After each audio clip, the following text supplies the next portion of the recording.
What's going on, guys? I missed a match there and we're on a funky angle, but hang on a second. Just gonna fix. Looks like I watch this one in vertical.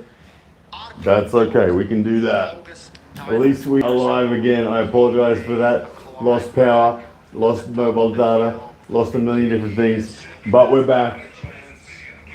And this time we've got Mindaugas Terasitus up against Arthur Makarov is on the stage, round one. I don't know who won. I think Alexander Moritov actually won from a dominant position. But here we go.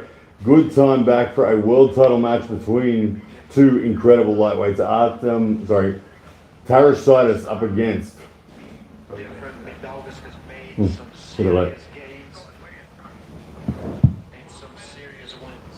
Alrighty, here we go. Round number one. Mindaugas Terasitus after Makarov. Look for the slip here. I do not expect. After all that, there's a light back. As soon as we get on, off. Goodness me. Anyway, good to see you guys back here. 28 people back in the chat. I appreciate all of you. Thank you so much. Yeah, the rain has softened off now. Alexander destroyed Morozov. Thank you very much for the update there. I'm sure it was devastating. I did get to see a couple of the rounds, but right now it is Terasitus up against Makarov for a world title. We know that Terasitus is in incredible form. So I'm trying to sort out my camera once again, guys. I do apologize. All right, guys. Thank you once again. I'm back. I hope I'm back for good. Arthur against Terasitus. Here we go. Round number one, huge hand from Arthur Makarov. He's one of those guys that has that abnormality going on. He's got an amazingly thick forearm, thicker than you can ever imagine, up against Mindaugas Terasitus, who you can only describe him as an absolute technician of arm wrestling. Terasitus v Makarov, here we go, round number one. In the strap, this is what we're here to see. Early start there, but they're going again. Another early start from both. 3 early starts in a row will result in an official warning on Terasitus, but my goodness, both guys simultaneously starting early in this one. Thank you for joining us all. Thank you for the patience here. East vs West, number 23. We are getting to the pointy end of the show. Devon, Larratt, and Vitaly Laletin not far away. Thank you very much to Rise Cup and Roll for your support, and everybody, please guys, let's get the crowds in here going once again. So let's get as many likes and shares as we can on this stream here. 37 in there at the moment. Let's get it back up to 1,000 viewers. Here we go. Mindaugas Terasitus, round number one, up against Arthur Makarov for the world title at 70 kilos.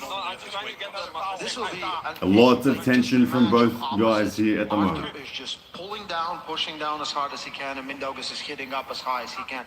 Okay, here we go. They are once again negotiating all the little details in the strap. Every millimeter matters right now. Just a warning, no fouls on either athlete. Arthur Makarov on the right of screen. Early start from Terasitus. He's just recruiting himself a foul for a second time going early. He's got to be worried. He's feeling something he doesn't like from Arthur Makarov. But there's the start. Makarov drags down and defeats the pronator of Terasitus, and Terasitus quickly lets it go. 1-0 Arthur Makarov. Great aggressive start there. Very impressive from the Russian, man. Wow. But his movement was really perfect. He pumped the wrist, got that close, solid position, and then punched us. Guys, let me know, is audio good at the moment? Are we good? I haven't got the lapel mics on, but we can put them on in case it starts raining once again. Let me just get that plugged in for you guys. Okay, we're now on the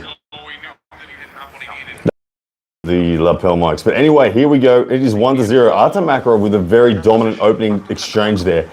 Drags down Mindaugas Terasitus in such a fashion where Terasitus just conceded. He didn't even look to fight. After the initial exchange of power, he knew it was only going one way and he conceded from there. Mindaugas Terasitus, though, we know he is an absolute technician and a surgeon when it comes to his ability to find the small targets. Right now, though, he's looking for an incredible one. A needle in a haystack, you might call it, as Arthur Makarov looks very strong and slips once again for the straps in round number two. Audio's perfect, says go even further. Thank you very much. Glad to hear it. The storm has passed. We'll probably get power come back soon and the lights will come on. But in the meantime, here we are on the mobile data. Thank you for all sticking with me tonight. And he looked really, really dominant at that first start. What he wanted. Okay, Mindaugas Terasitus looking for a way back. He's got the buckle on his hand this time, which might make it slightly more difficult out of the two rounds. But he is such a master. The details for him are something that he prides himself on. Let's see if he can find a way, because Artur Makarov looked incredibly dominant in that first round. How dangerous Artur Makarov really is. He's explosive and so powerful. Mindaugas wants to work that hand. He needs to get access to that wrist. All right, here we go, round number 2. Makarov looking confident, leaning forward. A lot of side pressure about to come. Mindaugas hunting the hand and the wrist. Makarov, though, he's comfortable. And once again, looks good. Makarov drives sideways. Terasitus defending with a top roll wrist back, but there's nothing he can do. The side pressure is simply too much from Artur Makarov. The style of game from Terasitus, you've got to say, it just doesn't look suitable for taking on Artur Makarov. Artur Makarov's hand does not get threatened by the low hand top roll. Makarov's hand is so big, so thick, that Terasitus cannot find a way to put value into the hand and wrist, and Makarov just leans on it sideways, drags him down, and although there was a defensive stop for a moment, Mindaugas Terasitus shakes his head, unable to do anything with the giant Russian's hand, and is down 2-0 in this best of 7 world title match. Makarov, the defending champion, looking to reinstate himself as the #1 rank in the world. Who won between Morozov and Muratov? It was Alexander Muratov with a decisive 3-0 victory, crushing Alexander Morozov. So Muratov, very impressive victory. As more and more people come back into this chat, thank you very much for sticking us out. Sorry about the break in coverage due to the storms here in Assam, India. But we are back, and we are 2-0 up. Artur Makarov looking fantastic against Terasitus. Terasitus searching, but not yet finding any significant value in this match. Getting a small delay in round number 2, right at the defensive death, but unable to take the hand so far of the Russian champ. And that results in the Russian champ just leaning on him with that big arm of his. Side pressure keeps on adding up, and Terasitus unable to really get any value. But round number 3 about to start. They are strapped up almost and good to go. Thanks for the live commentary. Next time I will be at your place watching the next East vs West, I hope. You remember me?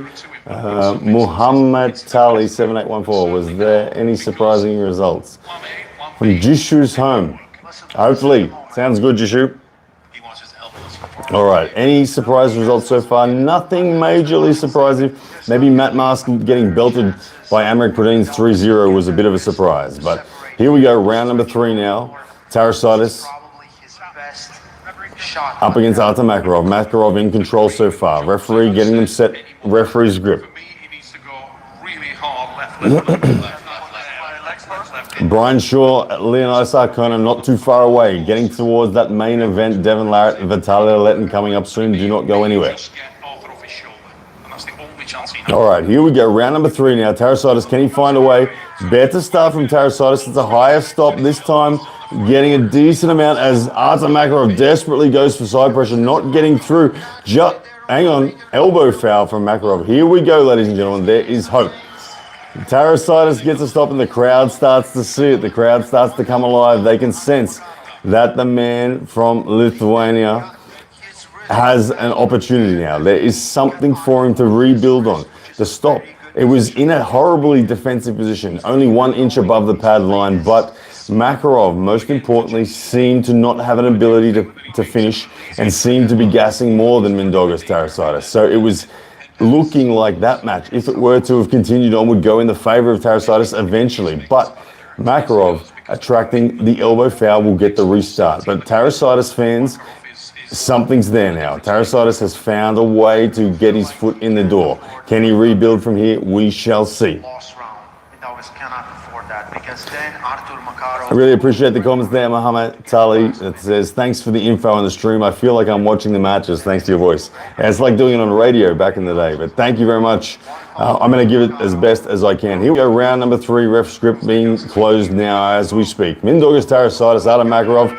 There's the start. Makarov really tight, driving down sideways, trying to crush the pronator of Terasitus, who is patiently defending, defensive top roll, trying so hard to flatten the hand of Makarov, who cannot finish this match. Makarov staying tight, though, and very patient. Very good arm wrestling, and there it is, Makarov.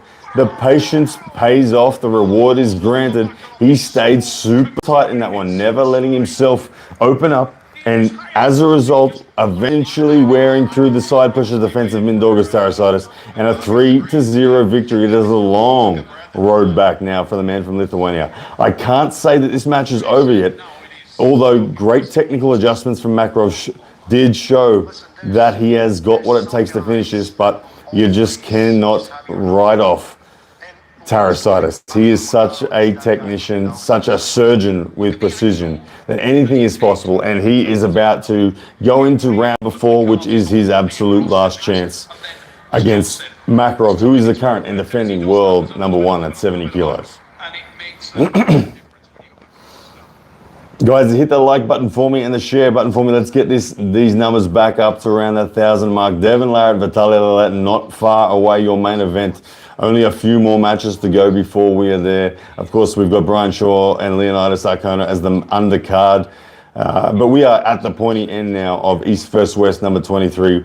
We have got Artur Makarov and Mindaugas Terasitus on the table at the moment with a world title match at 70 kilos. It is Artur Makarov leading 3-0 as they go into round 4, with Mindaugas Terasitus finding a stop in round number 3 but unable to return it to center.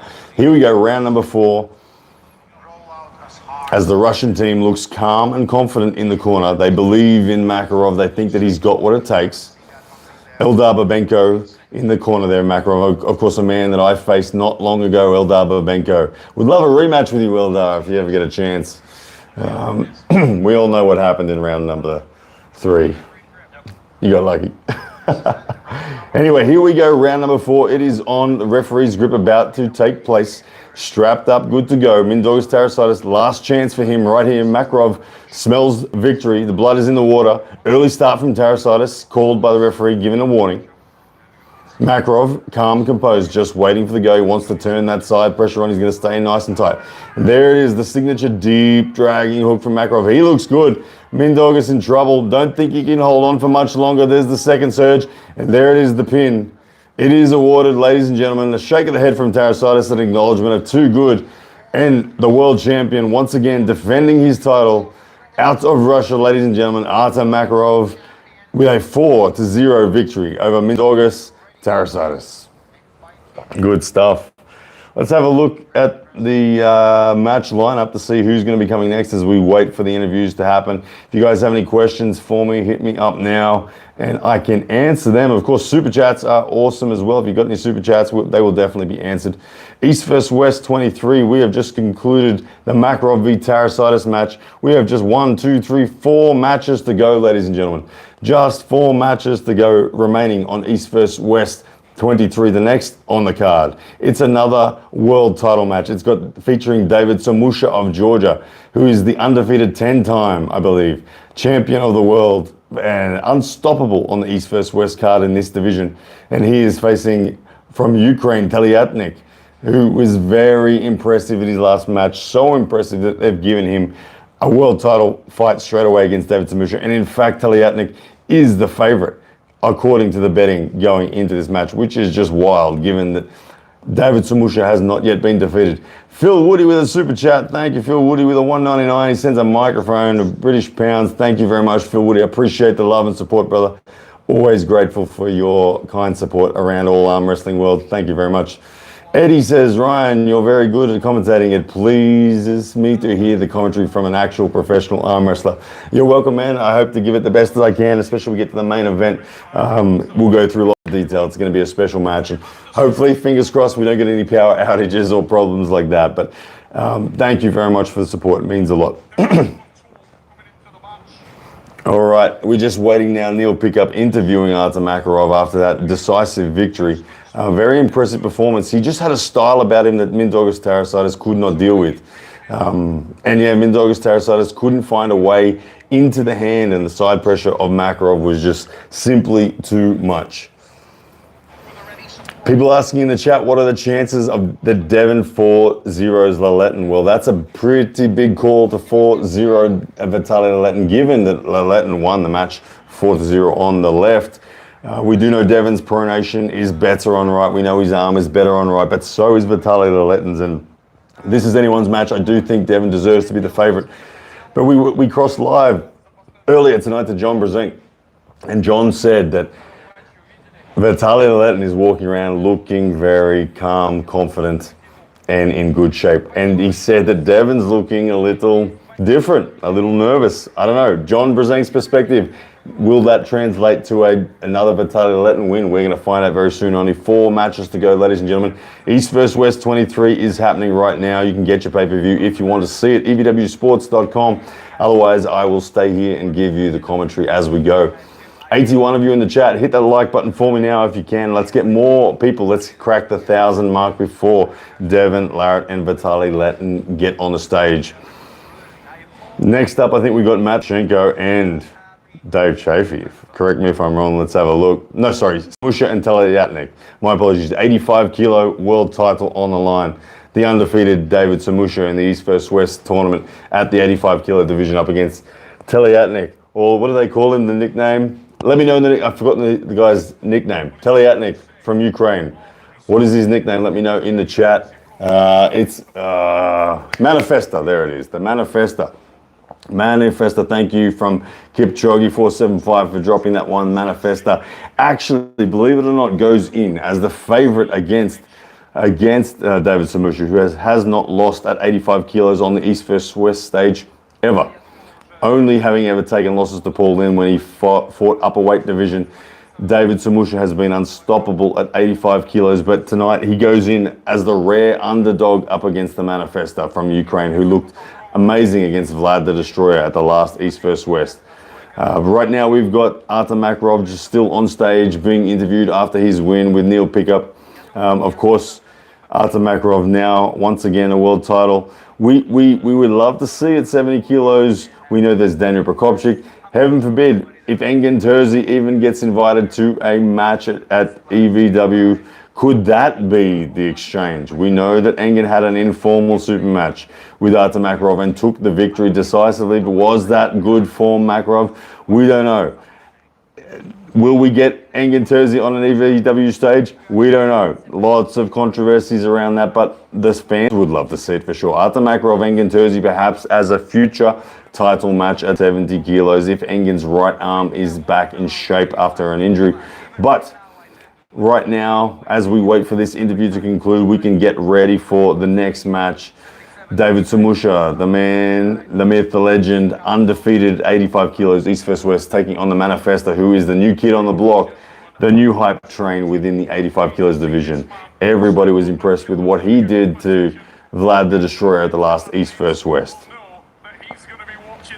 Just gonna have a drink of coffee so I don't lose my voice. 90 of you in the chat, thank you very much. Appreciate every single one of you guys being here. This commentary is coming to you live and free from Guwahati, India, the northeast of India.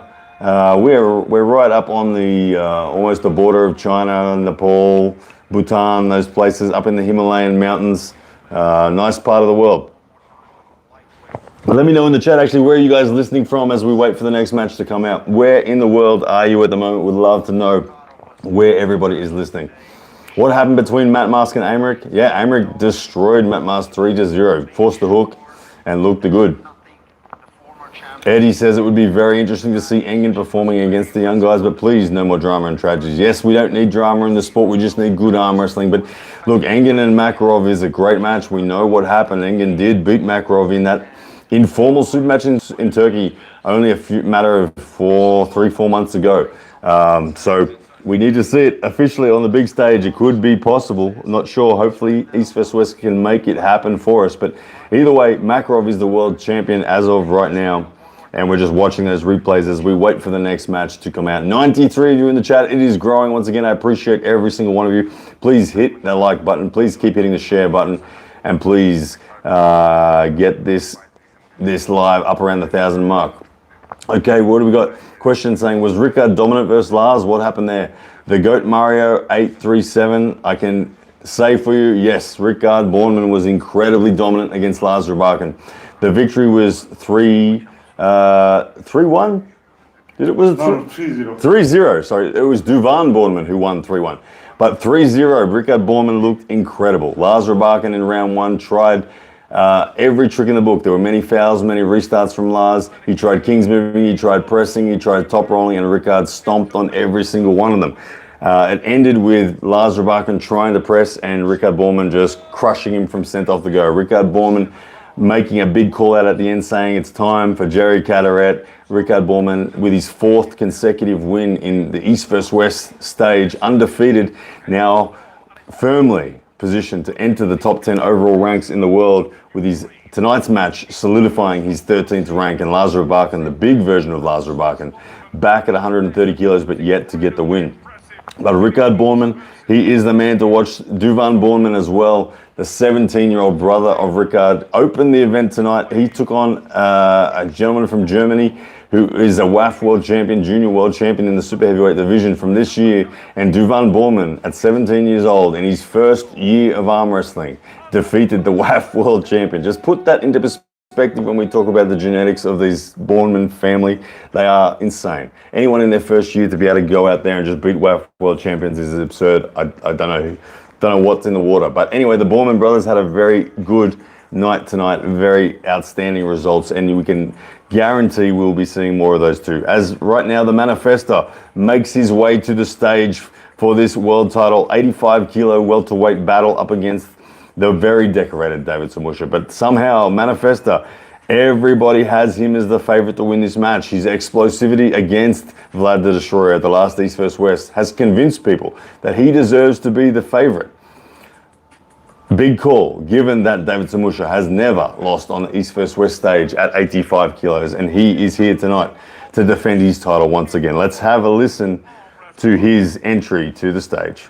He is the most dominant athlete on the East versus West roster and in the history of the promotion, with 10 successful world championship defenses. Unbelievable. Tonight, he tries to make it the 11th against this powerful arm wrestler. Ladies and gentlemen, welcome him now making his way to the table, hailing from and representing Georgia. No, that's next. That's next. He is a multiple We just missed the Makarov match. EAF champion and WAF world champion.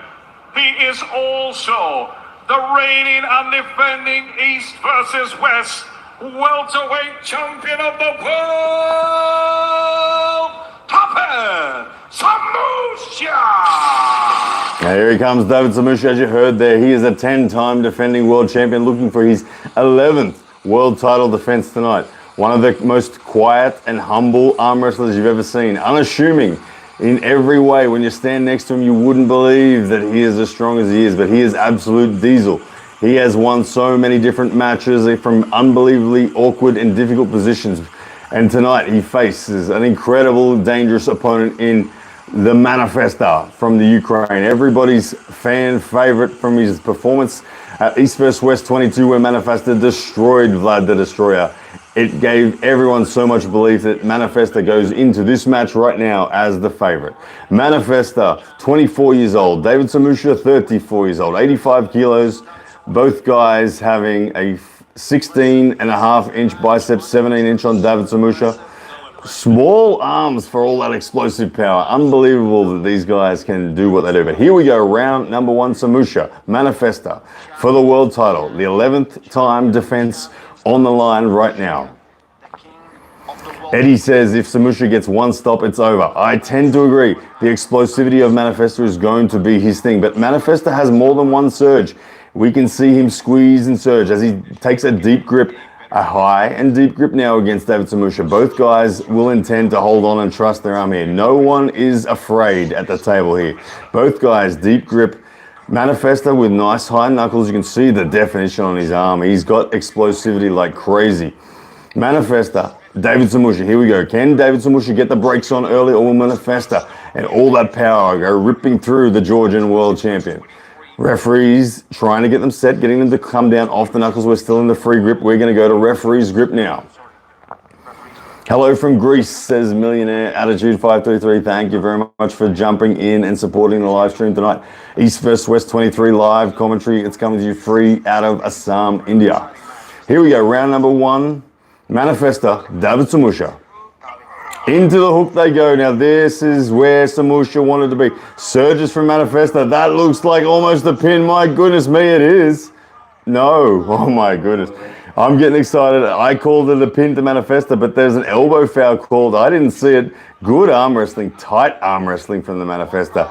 Not afraid to go straight into the hook with David Samushia and burn on the side pressure and the pronation. Manifesta looked very good, very powerful, but a small elbow foul called. Not sure whether it was off the back or a bobble, but either way, David Samushia, Manifesta, these guys are coming straight at each other, and you can see that early power from the Manifesta, why he is considered the favorite in this match. Manifesta looks good. He's setting that higher grip. He's adding a little bit of pronation into the setup. He liked what he felt in round 1. He wants to get more over the rotation of David Samushia. David Samushia's got to be careful here. He doesn't want to get too stuck in this defensive position. Needs to make sure he gets good depth, good control of the pronator of Manifesta, because Manifesta's power's high. David Samushia with quite a high grip here. Might be slipping for the straps. No, there we go. Is it a flush pin or is it an elbow foul? They're going to review this one, I think. Simultaneous elbow foul, no pin. What we saw then, ladies and gentlemen, was David Samushia took a high grip and tried to curl in the top roll. Manifesta just obliged and felt that, put the high pronated side pressure in, and looked like a flash pin, but elbow foul simultaneous. Off the back for Manifesta, off the front for David Samushia. Here we go, round. This time, a slip into the straps. Lights are back on. Pathok can have a rest from holding the phone above my head. Thank you, Pathok, you're the legend. My goodness. David Samushia. Here we go. Round number 1 underway once again. Straps going on. This is going to help David Samushia. If anything, he is going to like the fact that it goes into... Let me just make sure I don't lose this. Yeah, Wi-Fi, that's good. Okay, Manifesta against Samushia. They are strapped up, good to go. Here we go, round number 1. Early start, simultaneous early start. One foul is on Manifesta, so he's got to be careful. David Samushia just trying to get the brakes on at the moment against the man from Ukraine. David Samushia looking very calm and focused. So is Manifesta. No stress on either man at the moment. Oh my goodness, Manifesta is strong. What is going on there? He's pinning David Samushia over and over and over again. And it looks like that time it will be awarded 1-0. Ladies and gentlemen, I cannot describe how nonchalant that pin was. In the straps, I don't know if Samushia missed the jump or what, but it was casual. It was easy. And Manifesta has just rocked over like it was a warm-up and pinned David Samushia 1-0. Wild stuff there at East vs West 23. Cannot believe what I just saw. So comfortable, Manifesta in the strap. Pronated against Samushia, who was putting in the request for potentially an elbow foul, but not obliged, and the arm is raised, and 1-0 Manifesta leading right now. Yeah. Good stuff. I apologize for losing my voice, guys. By the time the end of this card here is done, I'm going to be gone. But we're over 100 people in the live stream again. Thank you very much. 104 of you in the chat now. Round number 2 about to get underway. Hit the like button, the share button for me. We'd love to get up to about 1,000 by the time Devon and Vitaly are on, which is only 3 matches away, guys. 3 more matches after this one, and it is your main event of the evening. Vitaly Laletin, Devon, Larratt coming up very soon. Of course, Brian Shaw, Leonidas, Arona not far away as the main undercard event. Right now, Samushia in trouble. There's a pin. Round number 2. Easy day, Manifesta. Ladies and gentlemen, Samushia tried to hold him out of straps. Manifesta just high hooked him all the way to the pad. This man is something special. Devon Larratt called it. Devon Larratt at the last East vs West said this guy's going to be the world champion. The way he beat Vlad the Destroyer, he said this guy's going to beat Samushia. Well, right now, Manifesta is doing exactly that. Outside of straps, good, pronated side pressure, kind of a high hook, kind of just a genuine hook. But either way, side pressure from Manifesta gets the job done. Outside of straps against David Samushia, and it is 2-0 now. The Manifesta in a great position. But this is, of course, a 7-round match. It's a long journey to 4 pins. Even if you're winning, you get tired. And we know that Samushia has a long petrol tank. Okay, he doesn't run out early. Like other arm wrestlers, Samushia has come back from horrible positions. Okay, we're live back on the big screen. Let me just catch up to the live. It wanted to start us back at the Alazan Morozov match, but we're going to go right back up to the Samushia match because we can only watch on one device at a time, and the projector is back on the TV, which is good for Raj. It means he can see it. Okay, we're back to live. Let's have a look what is going on. Okay, round number 3. Here we go. Samushia and Manifesta in the straps, all good to go. Manifesto up 2-0 in the strap. Here we go. High pronation position from Manifesta. Reasonably high grip from Samushia, but still looking for that deep supinated stop ultimately. Decent start. I didn't see a pin there, Manifesta. Trying to claim a pin, but no pin. Not sure what the call is going to be, whether there was a sneaky elbow foul there. Simultaneous elbow foul is the call. David Samushia looking decent there. Decent stop. Manifesta put on just a surge and sort of claim for a pin, but to me it looked well short of a pin. This is what Samushia does. He starts to just add up slowly and slowly. Manifesta, there's the start. Little early jump, simultaneous once again, called by the referee. No foul. Manifesta on the left of the screen, Samushia on the right. Here we go. A lot of little tensions here. Samushia, eyes go down, resets himself, wraps that right leg around the table leg. Manifesto looking for the fast pins. Here it is, round number 3. Oh, he's good. Goodness me, Manifesto's strong. I just can't believe exactly how strong this guy is. He is incredible with, once again, what can only be described as a very comfortable looking pin from Manifesta. Unbelievable stuff.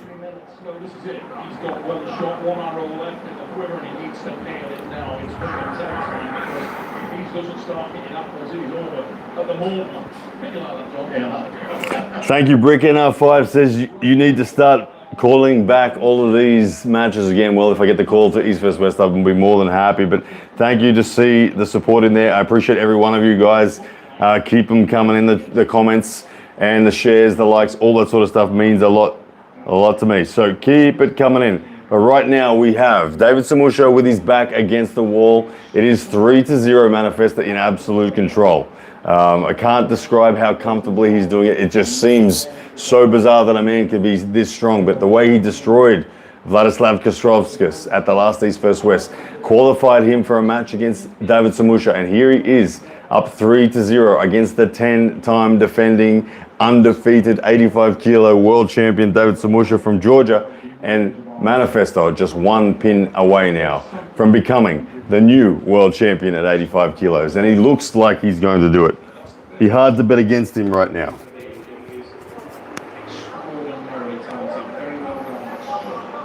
David Samushia, can he find the stop? We know that he has the gas tank to keep on going. Thank you, Kipchoge 475 says 100% Ryan needs to be back on the commentary booth at East vs West. Thank you for the support. Here we go, round number 4. David Samushia, Manifesto. It's now or never for the Georgian man for his 11th title. There's the start. No way, ladies and gentlemen. It's all over. Manifesta is your new 85 kilo world champion. He lets out a few big roars to the crowd, and as he composes himself now, waits for the official call. There it is. Manifesta 4-0 in only an incredibly dominant win over David Samushia, whose run of world titles comes to an end on his 11th title defense. Ladies and gentlemen, your new welterweight champion of the world is Manifesta. As it's still sinking in there, you can see the team is buzzing in his corner. Manifesta himself looks a little shocked. He hasn't yet let the emotion out, but his corner has, and very impressive stuff. Neil Pickup now making his way to the stage. Unbelievable stuff. Let's have a listen to the interview. I'm not sure if Manifesta speaks English or not, but we're about to get an interview and a belt. One more time to raise it up and show your appreciation for what you have just witnessed. We are going to ask Manifesta to come to the front. All right, Manifesta now making his way to get the belt. Let's see who will put the belt on. This is a very special moment. Dethroning. John Brzenk makes his way to the stage. Who better than John Brzenk to put the world title belt on? Special moment for Manifesta here to have the GOAT on the stage. Alexander Telyatnik from the Ukraine, known as better as the Manifesta. He has done a lot right. The way he's come to East vs West and crushed his way all the way to a world title. The way he did it, you have to think he might even be able to challenge Samushia's legacy of 10 title defenses, because who on earth is going to come along and beat this guy when he just crushed Samushia that much? As John Brzenk, the greatest arm wrestler of all time, places the world title belt around the waist of Manifesta, and Manifesta looking very calm and content. Let's have a listen to what he's got to say. Devon Samushia had defended the World Championship title 10 times against an unbelievable who's who of arm wrestlers. And yesterday we asked you what was different about you and what would make this match different. Tonight, you looked incredible. Did you manifest that result?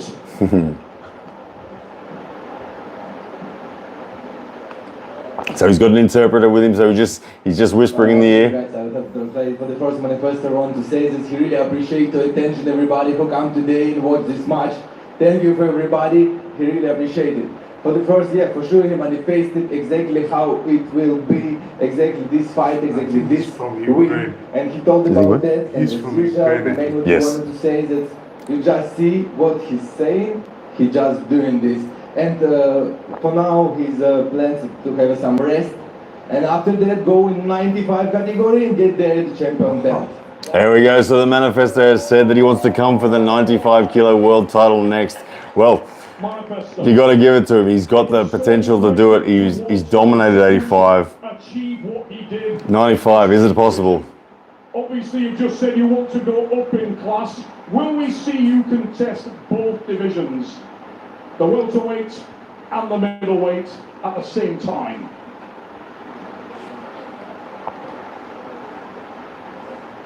We can see it only in the future. The time will show us what will happen. Ladies and gentlemen, there we go. So he is happy to have a bit of rest now and then come back for the 95 kilos. Alexander Telyatnik, the Manifesta, is your new welterweight world champion at 85 kilos with one of the most dominant victories you'll see, defeating the 10-time world champion David Samushia, whose reign comes to an end tonight in emphatic fashion. It's a new era in the 85 kilo division. Manifesta with the most dominant victory of the night so far. Ladies and gentlemen, incredible stuff as we now move into the very, very pointy end of the evening with just 3 matches to go, ladies and gentlemen. 3 matches to go. Next up is Dave Chaffy and Ivan Matoshenko for the 115 kilo heavyweight world title. Then we have Leonidas Arona up against Brian Shaw. Super heavyweight battle. Arona, we know how good he is. Brian Shaw, one of the strongest humans ever to walk this earth, dedicating himself to arm wrestling, saying he wants to come for Levan. He must get through Arona first. And then, of course, the main event, Devon Larratt versus Vitaly Laletin for the number 2 rank arm wrestling in the world, only behind that of Levan Saganashvili. Larratt, Laletin, your main event, only 3 matches away. Dave Chaffy and Ivan Matoshenko up next. Dave Chaffy, you could have to describe him as someone with horrendously awful horrible side pressure. Horrible for the opponent, that is, because it's so stiff and just gnarly. The pronation is so brutal of Dave Chaffy. Very hard to force him into a deep hook. But if anyone can force him into a deep hook, it is going to be the man, Ivan Matoshenko. Many people describe Ivan as the #1 hooker in the world. When it comes to ability to force a hook, there is none better than Ivan Matoshenko. His wrist flexion is considered to be the strongest wrist flexion there is in arm wrestling. That is his specialty, curling people in. Let's see if he can curl in the United States monster, easy money Dave Chaffy, who is about to make their way now to the stage. Let's have a listen to their introductions. And ladies and gentlemen, we are about to see the heavyweight championship of the world contested here tonight at East versus West 23. Let me introduce you now to these athletes as they make their way to the arm wrestling table here, starting with this man. He hails from and is representing his home nation of Russia, where he is a multiple national champion, EAF champion, and WAF world champion. Cologne, raise it up for Ivan Matoshenko! And here we go, Ivan Matoshenko making his way to the stage now. You can see the size of Matoshenko is quite unassuming. He doesn't look as big on camera as he is in real life, but trust me, Matoshenko is a monster at the table. The best wrist flexion in the world. He is a legend of Russian arm wrestling. He walks out with his wife hand in hand. Tight-knit group, the Russian team. They all support each other very, very well. Matoshenko now making his way to the stage as the challenger for this heavyweight world title fight against Dave Chaffy. Thank you, Meat Pie. I appreciate the love. This is Ryan. You are my favorite commentator by a mile. Thank you very much, man. Ryan, how far away until you're on East vs West? Bloody Bogdan is on there, bro. You're on his level for sure. Just let me at Bogdan. I'll rip him apart. I promise you. If they're brave enough to give me a match against Bogdan, I'll rip him apart. I have the keys to Bogdan Stoika's wrist. Trust me, if they let him get as far as a world title, if he beats Todd Hutchins and gets a world title, then they're just gifting it to me, because my goodness, I promise you I'll beat Bogdan Stoika if I get the chance. Anyway, back to the match at hand. Dave Chaffy about to be announced onto the stage. USA's juggernaut of strength. He is the defending world title holder at 115 kilos. And here he comes. Let's listen now to his introduction. Easy money, Dave Chaffy! And here comes Dave Chaffy with his wife hand in hand as well, this time with the belt over his shoulder. I once asked John Brzenk what makes Dave Chaffy so difficult to beat, and he said his arm doesn't move. And what he meant was in the rotation sense, the twisting power of Dave Chaffy. He's someone who loves to train with things like sledgehammers. His wrist is iron. Dave doesn't need the cup. He doesn't need the pronate. He just stays right top dead center and drives sideways. Not many in the world can hang with the raw side pressure of Dave Chaffy. But Matoshenko, if he can put Dave Chaffy in the hook, it is going to reap massive reward, because Dave Chaffy does become a little bit of a fish out of water if he gets put in a deep hook. But here we go. 49 years of age is Dave Chaffy. 41 is Matoshenko. Both men 115 kilos. 20-inch biceps. 19-inch biceps from Matoshenko. As here we go, round number one. One of the oldest guys in the sport that is still a world champion. Dave Chaffy at 49 years old. Here he goes, Matoshenko, round number one. Outside of the strap, look for Matoshenko, who's taking a slightly low grip. He's going to try to explosively get Dave Chaffy into a hook. Dave Chaffy, watch him just drive sideways as he does. He goes straight for the kill. He doesn't care what grip you take. He's driving sideways, but not happy there. Dave Chaffy wants it to go to ref's grip, and the referee obliges. I still can't believe these guys. This was the first time they met in real life. They have never met each other in real life. All right, the first time we just heard there from Ray, Coach Ray, this is the first time Matoshenko and Dave Chaffy have ever met each other in real life, let alone arm wrestled each other. Here we go. Two brand new opponents. for the world title at 115 kilos, Ivan Matoshenko, the challenger, Dave Chaffy, the champ.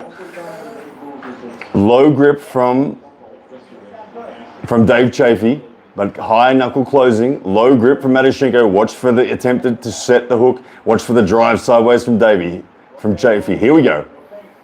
Freeze grip outside of straps. I like the setup for Matoshenko so far. Looks good. Dave looking for a bit more height. Not quite getting center. The static strength of Matoshenko looks dangerous right now. Dave looking a little unsettled. Good signs if you're in the Russian camp right now. Matoshenko looked calm, confident, did not move a moment at all. Not even 1 millimeter movement, where Dave looked a little unsettled. Changing his position slightly now. He adds a little bit more height, a little bit more pronation. Less depth, more height from Dave Chaffy at adjustment. He's probably going to look for the heavy top roll against the hook attempt from Matoshenko. Here we go, round number one. Oh, Matoshenko gets it into the hook, but Dave catches it at the bottom and returns serve. Now on the offense, Matoshenko in a defensive hook. Wrist flexion-based defense right now. Matoshenko holding, but Dave Chaffy leaning heavy. That side pressure is what he does best. 1 inch away from the pin is Dave Chaffy, but Matoshenko holding on with a deep hook. Matoshenko's wrist flexion is as deep as it can get, and he tries to get some counterattack going, but the arm, the side pressure of Dave Chaffy will not let him out. Right now, it's Dave Chaffy holding on an offense, only slightly his side of center. Matoshenko working back slowly as we get an elbow foul called on Dave Chaffy. Interesting stuff there. Matoshenko's wrist flexion, so good off the go. Matoshenko looked good at the start, but Dave Chaffy's arm is clearly the stronger arm. Matoshenko's hand, clearly the stronger hand. This, ladies and gentlemen, is going to be a battle of fatigue. One man's arm versus one man's hand. Who will fatigue first? Right now, it is even. As the elbow foul is called on Dave Chaffy, it was Matoshenko who was building back. Dave Chaffy was forced to retreat back to center. But we know that Matoshenko's arm isn't that caliber of Dave Chaffy's. Would he have had the ability to pin? We don't know. We're about to find out. Round number one about to get underway once again outside of the straps. Ivan Matoshenko, Dave Chaffy. Here we go for the 115 kilos world title. The third last match of the night. Ivan Matoshenko. Look for the hook. Once again, Dave Chaffy's going to want that arm-based side pressure. Here we go. Start moments away, looking for center. The referees needing to bring them back Matoshenko's way. Warning on Dave Chaffy for not giving center.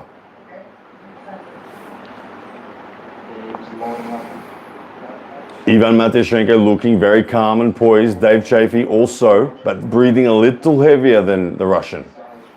USA versus Russia here. Classic battle, side pressure versus hook. Matoshenko closing first in the ref's grip.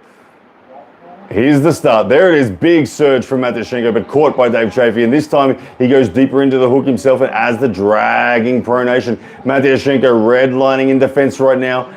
Only 1 inch away from the pin. Dave Chaffy must keep his elbow on the pad. Oh, so close. Dave Chaffy can't quite finish. He comes a little more into the supinated position. That will suit Matoshenko, who gets a little higher now in his defense. Dave Chaffy now backing up, retreating a little. Matoshenko now coming for the attack. Counterattack. Matoshenko goes back to center. What do we got? Second elbow foul called on Dave Chaffy. That is going to be the win to Matoshenko, but no pin. But a win there, Dave Chaffy. Unfortunate second foul, but it was Matoshenko digging himself out of a very difficult position there. Chaffy so close to getting a pin, but Matoshenko reversing it steadily. And Chaffy was opening up an elbow foul off the back of the pad. They show the replay from the other side. You can see, yes, the elbow just creeps off a little. Tight call there. Matoshenko won't be upset with that. Dave Chaffy, on the other hand, not so happy. This is East versus West number 23. We are in the very pointy end of the card. The third last match. Up next will be Leonidas Arona, Brian Shaw. Yeah, the Raj has just mentioned to me the pinky finger, the power there was gassing out. Needs to really be anchored strong from Dave Chaffy to avoid being turned into the deep hook of Matoshenko. But Matoshenko, people consider him the best wrist flexion in the world. Many claim him to be the best hooker in the world. Only Alazan Moratov can claim that is untrue. But right now, it's Matoshenko at 115 kilos, looking good, leading 1-0 over Dave Chaffy. First round going with 2 fouls after 2 big outer straps wars. Round number 2 about to get underway.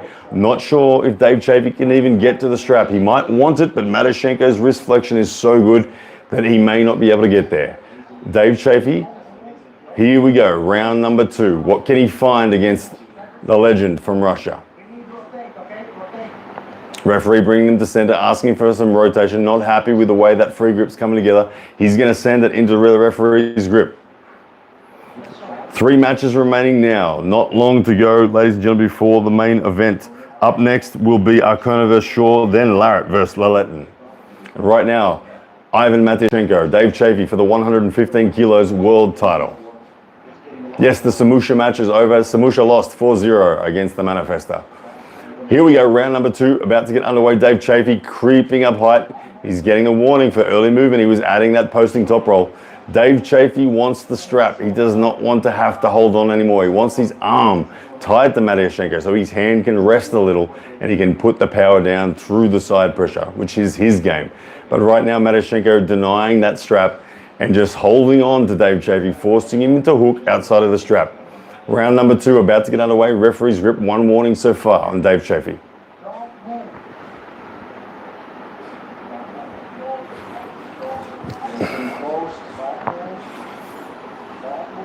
And there's the start into the hook, but Dave Chaffy accepts and drives sideways hard. Matoshenko barely holding on 1 inch from the pin.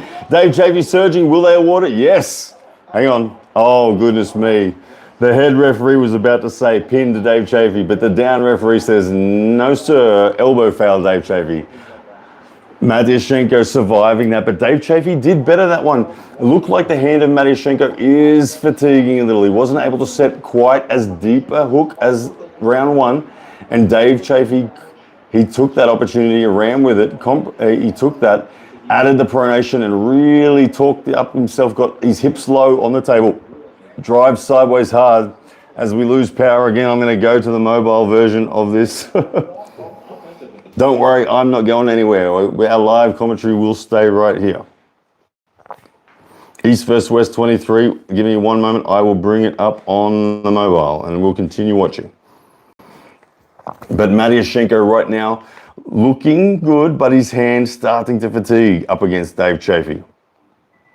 Oh, of course the power comes back on. Back and forth we go. Which one it will be, nobody knows. But either way, I've got it on the phone, so it's okay.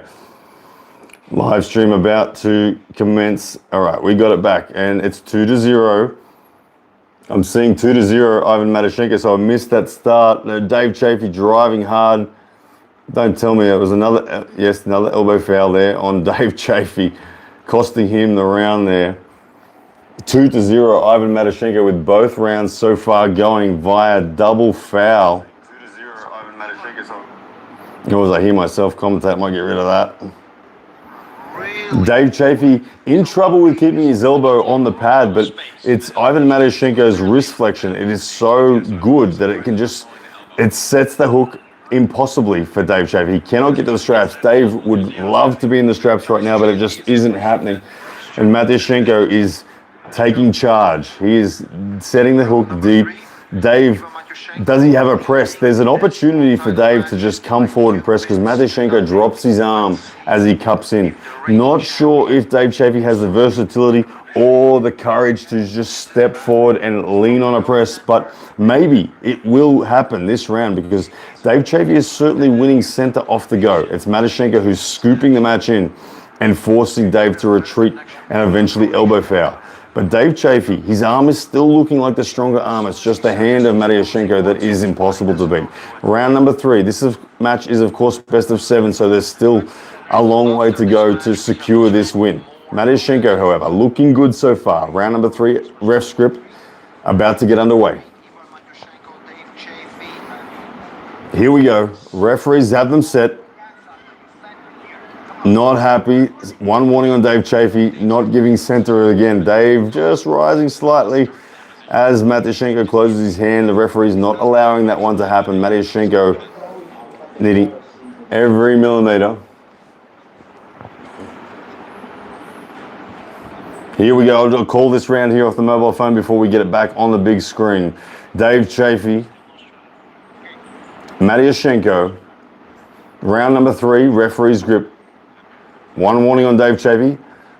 Match about to get started. There it is, dragging side pressure from Dave Chaffy, takes it down to familiar territory. Only 1 inch, quarter inch. There we go, ladies and gentlemen. Dave Chaffy gets himself a pin. He is on the board.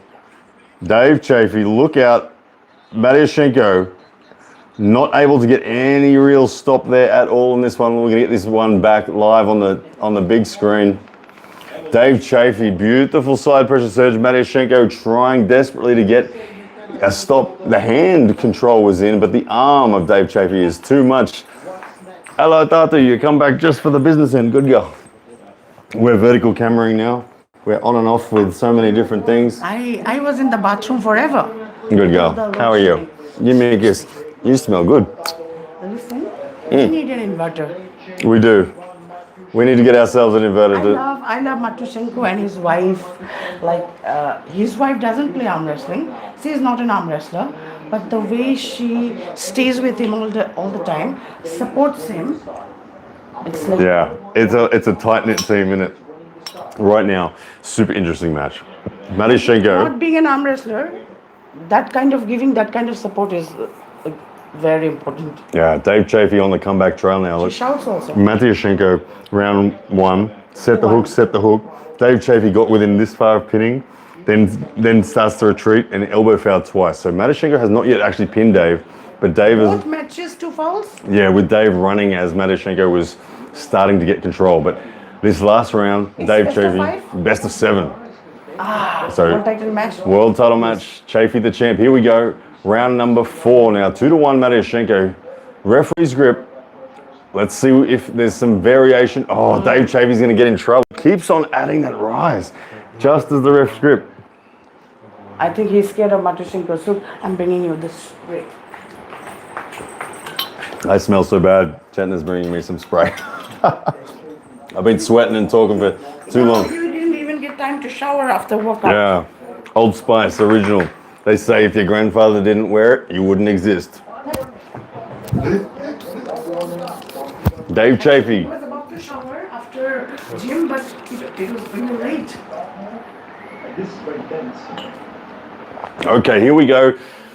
Dave Chaffy, Ivan Matoshenko, round number 4. There's the start, deep hook. This time it's accepted by Dave Chaffy, who goes deep in there as well with him. Matoshenko, excellent wrist flexion. The side pressure surge from Dave Chaffy, not yet enough. Matoshenko staying as tight as he can. Another elbow foul, Dave Chaffy. That's the formula Matoshenko has used in rounds 1 and 2. You know, there was something there, Chetna, round number 3. And Raj, I don't know if you saw it. I feel like Matoshenko kind of rested a little bit. He tried and didn't, but he didn't put his heart into it. In round number 3, Matoshenko said, you can have this one. I need a bit more rest time. And in round number 4, then we saw a super tight Ivan Matoshenko. And it looked good, but still an elbow foul on Dave Chaffy as he was retreating. Matoshenko looks very good in the wrist flexion department. We know best hooker in the world when it comes to wrist flexion. Dave Chaffy, side pressure monster. Round number 4, here we go. Referee's grip. But it does look like a hustle right now. We're the best smelling couple in India, apparently. Huh? Best smelling couple in India. Smelling? Yeah, we smell good. Here we go, round number 4. How can Oh, they smell us? well, they must know old I'm the best smelling women. He stinks right now. If you talk about right now, I smell good, he stinks. You put on some more. All right, here we go. Round number 4. One warning on Dave Chaffy once again for that early start. It keeps on taking center away just at the last moment. Ivan Matoshenko, hand closed, Dave Chaffy, second to close. There's the start, deep hook, Matoshenko, side pressure, Dave Chaffy, but not enough to get into a position. Matoshenko now holding in a defensive hook. Dave Chaffy driving sideways, but he's going to come at the cost of his pronation. He's going to have to supinate and watch for Matoshenko to stand up and take center when Chaffy loses the pronation. Here comes that counterattack. Matoshenko waiting patiently, but we still yet haven't seen Matoshenko be able to actually pin Dave. The arm of Dave is still standing strong. Matoshenko looking good. Another elbow foul. Dave Chaffy. Look, if you're in Dave Chaffy's corner right now, somebody needs to tell Dave Chaffy, Dave, Don't do foul! Dave, no, it's very simple for Dave. Dave will win this match if he does one thing. you know what? No, listen. Not to Listen, say let me lots tell of you. control. Let me tell you. Dave will win this match right now if he just stands tall and defends with his arm. Just stands tall. Be like Vitaly. Put your elbow forward, stand there. Matoshenko's arm is gassed. Matoshenko's hand is winning. But Dave, instead of standing tall, goes to a foul king's move. Early. Somebody. Matoshenko is very clever. Matoshenko is winning this match technically for sure, but Dave Chaffy right now is his own worst enemy. He doesn't have the strength to pin him, but he is waiting enough for Dave to make a foul. Yeah. Dave Chaffy, his own worst enemy, yet to be pinned, yet down 1-3, and only one more pin required. Matoshenko's wife's shouting, but it's cute. Okay, here we go. I still believe Dave Chaffy has the opportunity to win this match. Dave Chaffy just needs to get a little bit aware of the technical nature of this battle. World title match. Dave Chaffy defending his 115 kilo world title. Ivan Matoshenko coming to take it from him. No, Dave can't slip like that at all. And then Matoshenko's hook is too strong.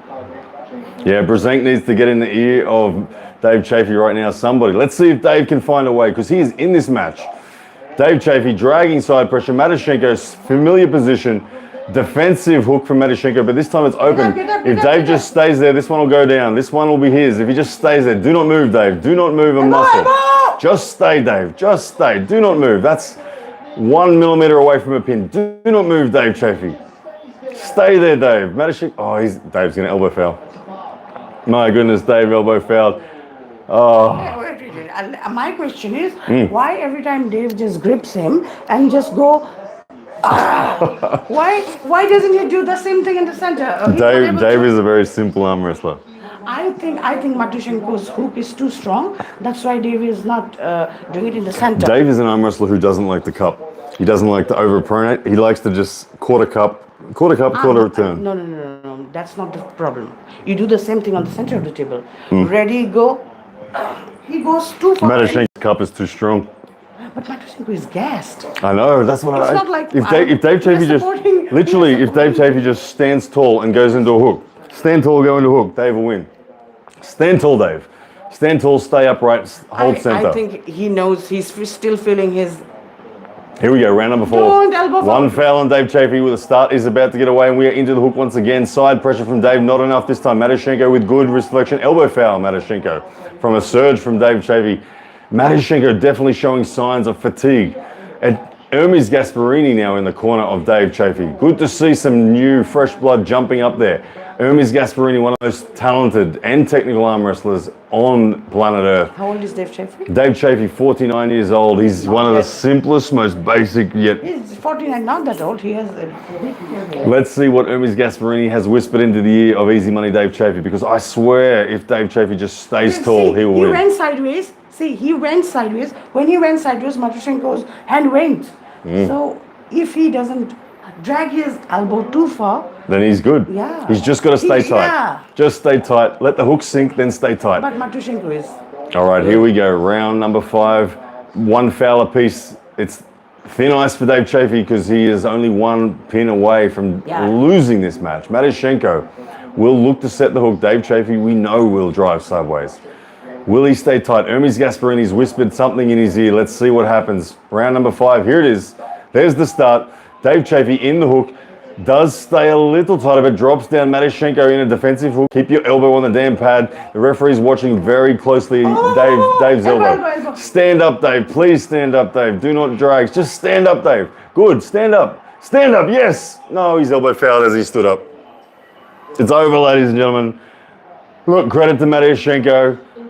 Without even pinning. I think see, they know arm wrestling. They're not someone who don't know arm wrestling. They know arm wrestling. Oh, so cute. Yeah. The comments are right there. People saying Dave doesn't trust his arm. Why didn't he stand back up? Matoshenko, without ever actually pinning Dave Chaffy, has won the world title. Dave Chaffy elbow fouling each time that Matoshenko started to take control. Look, the right man did win in the end there. Matoshenko would have gone on to pin. See, they both know arm wrestling. I think Dave Chaffy felt the strength. He knew if I do the same thing on the center of the table and just drive sideways, it will go into the hook position of Matoshenko and I will lose. That's why he was trying to take the power away, from the opponent. But you know, the problem was he did the same thing 4 times. He never changed. Yeah. At least Dave had to go on like that and just said, what now? Yeah. Since you first 2 times or 1 time you couldn't do it, just change something, try. Yeah. You are anyway losing. Sometimes I wish I had like an ability to telepathically talk. Just get Dave Chaffy, stand tall, stay tight. But it's easier said than done. I needed to be Dr. X then. You can do it, but me, when I'm on the table, I forget everything. Well, either way, we have a new 115 kilo heavyweight champion of the world. That is Ivan Matoshenko. He's been the world champion many times, and he is the world champion again. Davis, Jishu. Hubo Wanai? Pick him. We got some people from Assam in the chat. Yeah, he says he will watch tomorrow. If today he get to know that Devon wins, then he will watch tomorrow. Okay. If Devon loses, then he will not watch tomorrow. There we go. Well, ladies and gentlemen, I'm going to ask a big favor of all of you now. There's 174 of you in the chat, and we have 2 matches to go. The next match is one of the most talked about matches in arm wrestling. Leonidas Arona up against Brian Shaw. A very special match. Brian Shaw, we know, he's declared he wants to take the sport deadly seriously. He says if anyone doubts him, he will prove it wrong. He's committed. He says he's coming all the way for Levan, Brian Shaw. This match, probably his last match against a non-arm wrestler. The winner of this match will get the opportunity to face dedicated, genuine, super heavyweight arm wrestlers. Brian Shaw wants to be that man. Leonidas Arona wants to prove that no, it's not yet time for your rise, Brian Shaw.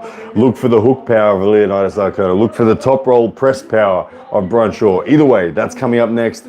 And guys, my request to you would be to please hit the like button. If you haven't hit the like button yet, please do it right now. And please hit the share. Not until I stream properly. Portrait sucks. Well, I can't do it now. I can't change it. I'm not going to kill the stream. Eric can. Anyway.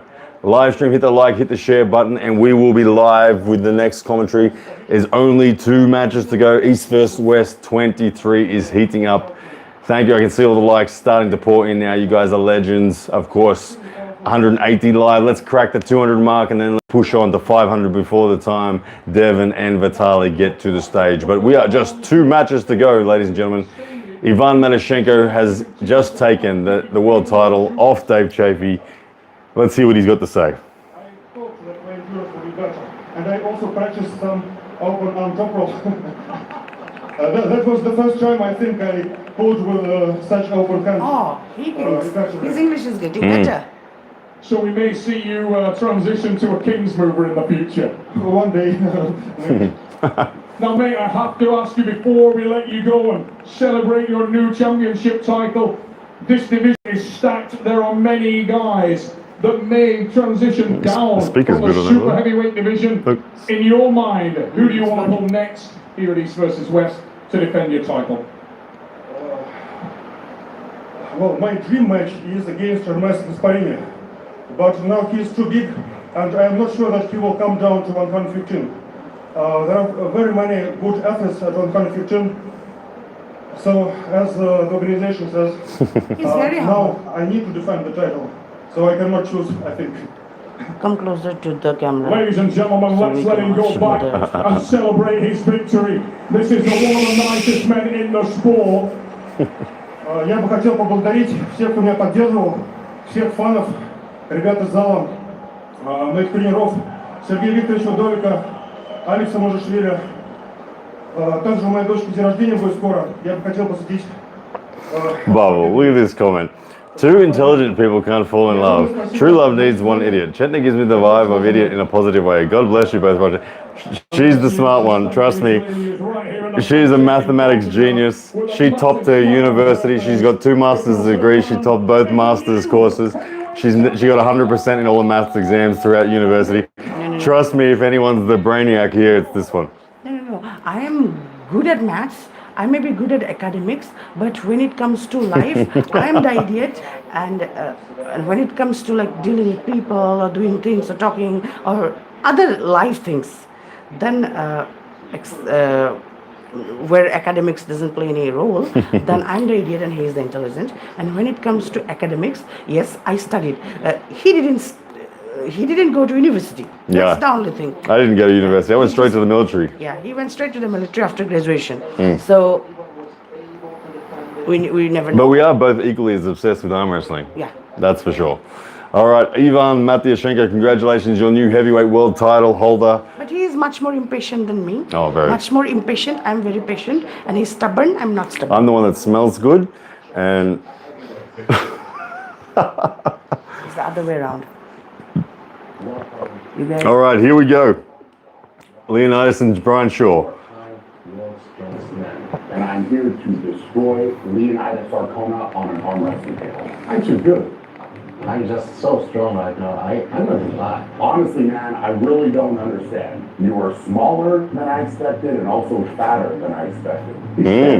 He's the one. Right, you are the one that is fat. I'm not the one who's fat. I am there to hurt you. I'm there to Jishu, beat thank you so I'm much. gonna have my way. I'm on Ryan's stream enjoying his class commentary. Hey, You're gonna have to now you're gonna enjoy my commentary. Offense, doing that. Tomorrow or maybe tonight after, I don't know, you'll get to watch them right. Thank you, Aaron Roberts. Outstanding job commentating. I appreciate it. Here we go, ladies and gentlemen. Brian Shaw, Arona about to make their way to the stage. Let's have a listen to their introductions. East versus West 23 here in Devon, Germany. And this packed out arena was about to get excited as we set for our core main event of the evening. This match will be contested on the right arm. There's a lot of pressure in the men's super heavyweight Brian Shaw. division. And fasten up your chin straps, ladies and gentlemen, because it's I'll about talk in a minute. to get bumpy. A new crop of titans have entered the game, and two of these men are about to do battle tonight here on the main stage. Ladies and gentlemen, let's introduce these men to you now, starting with this incredible. So just so you know, next time we'll have an inverter. Today we had a hails from it's called projector.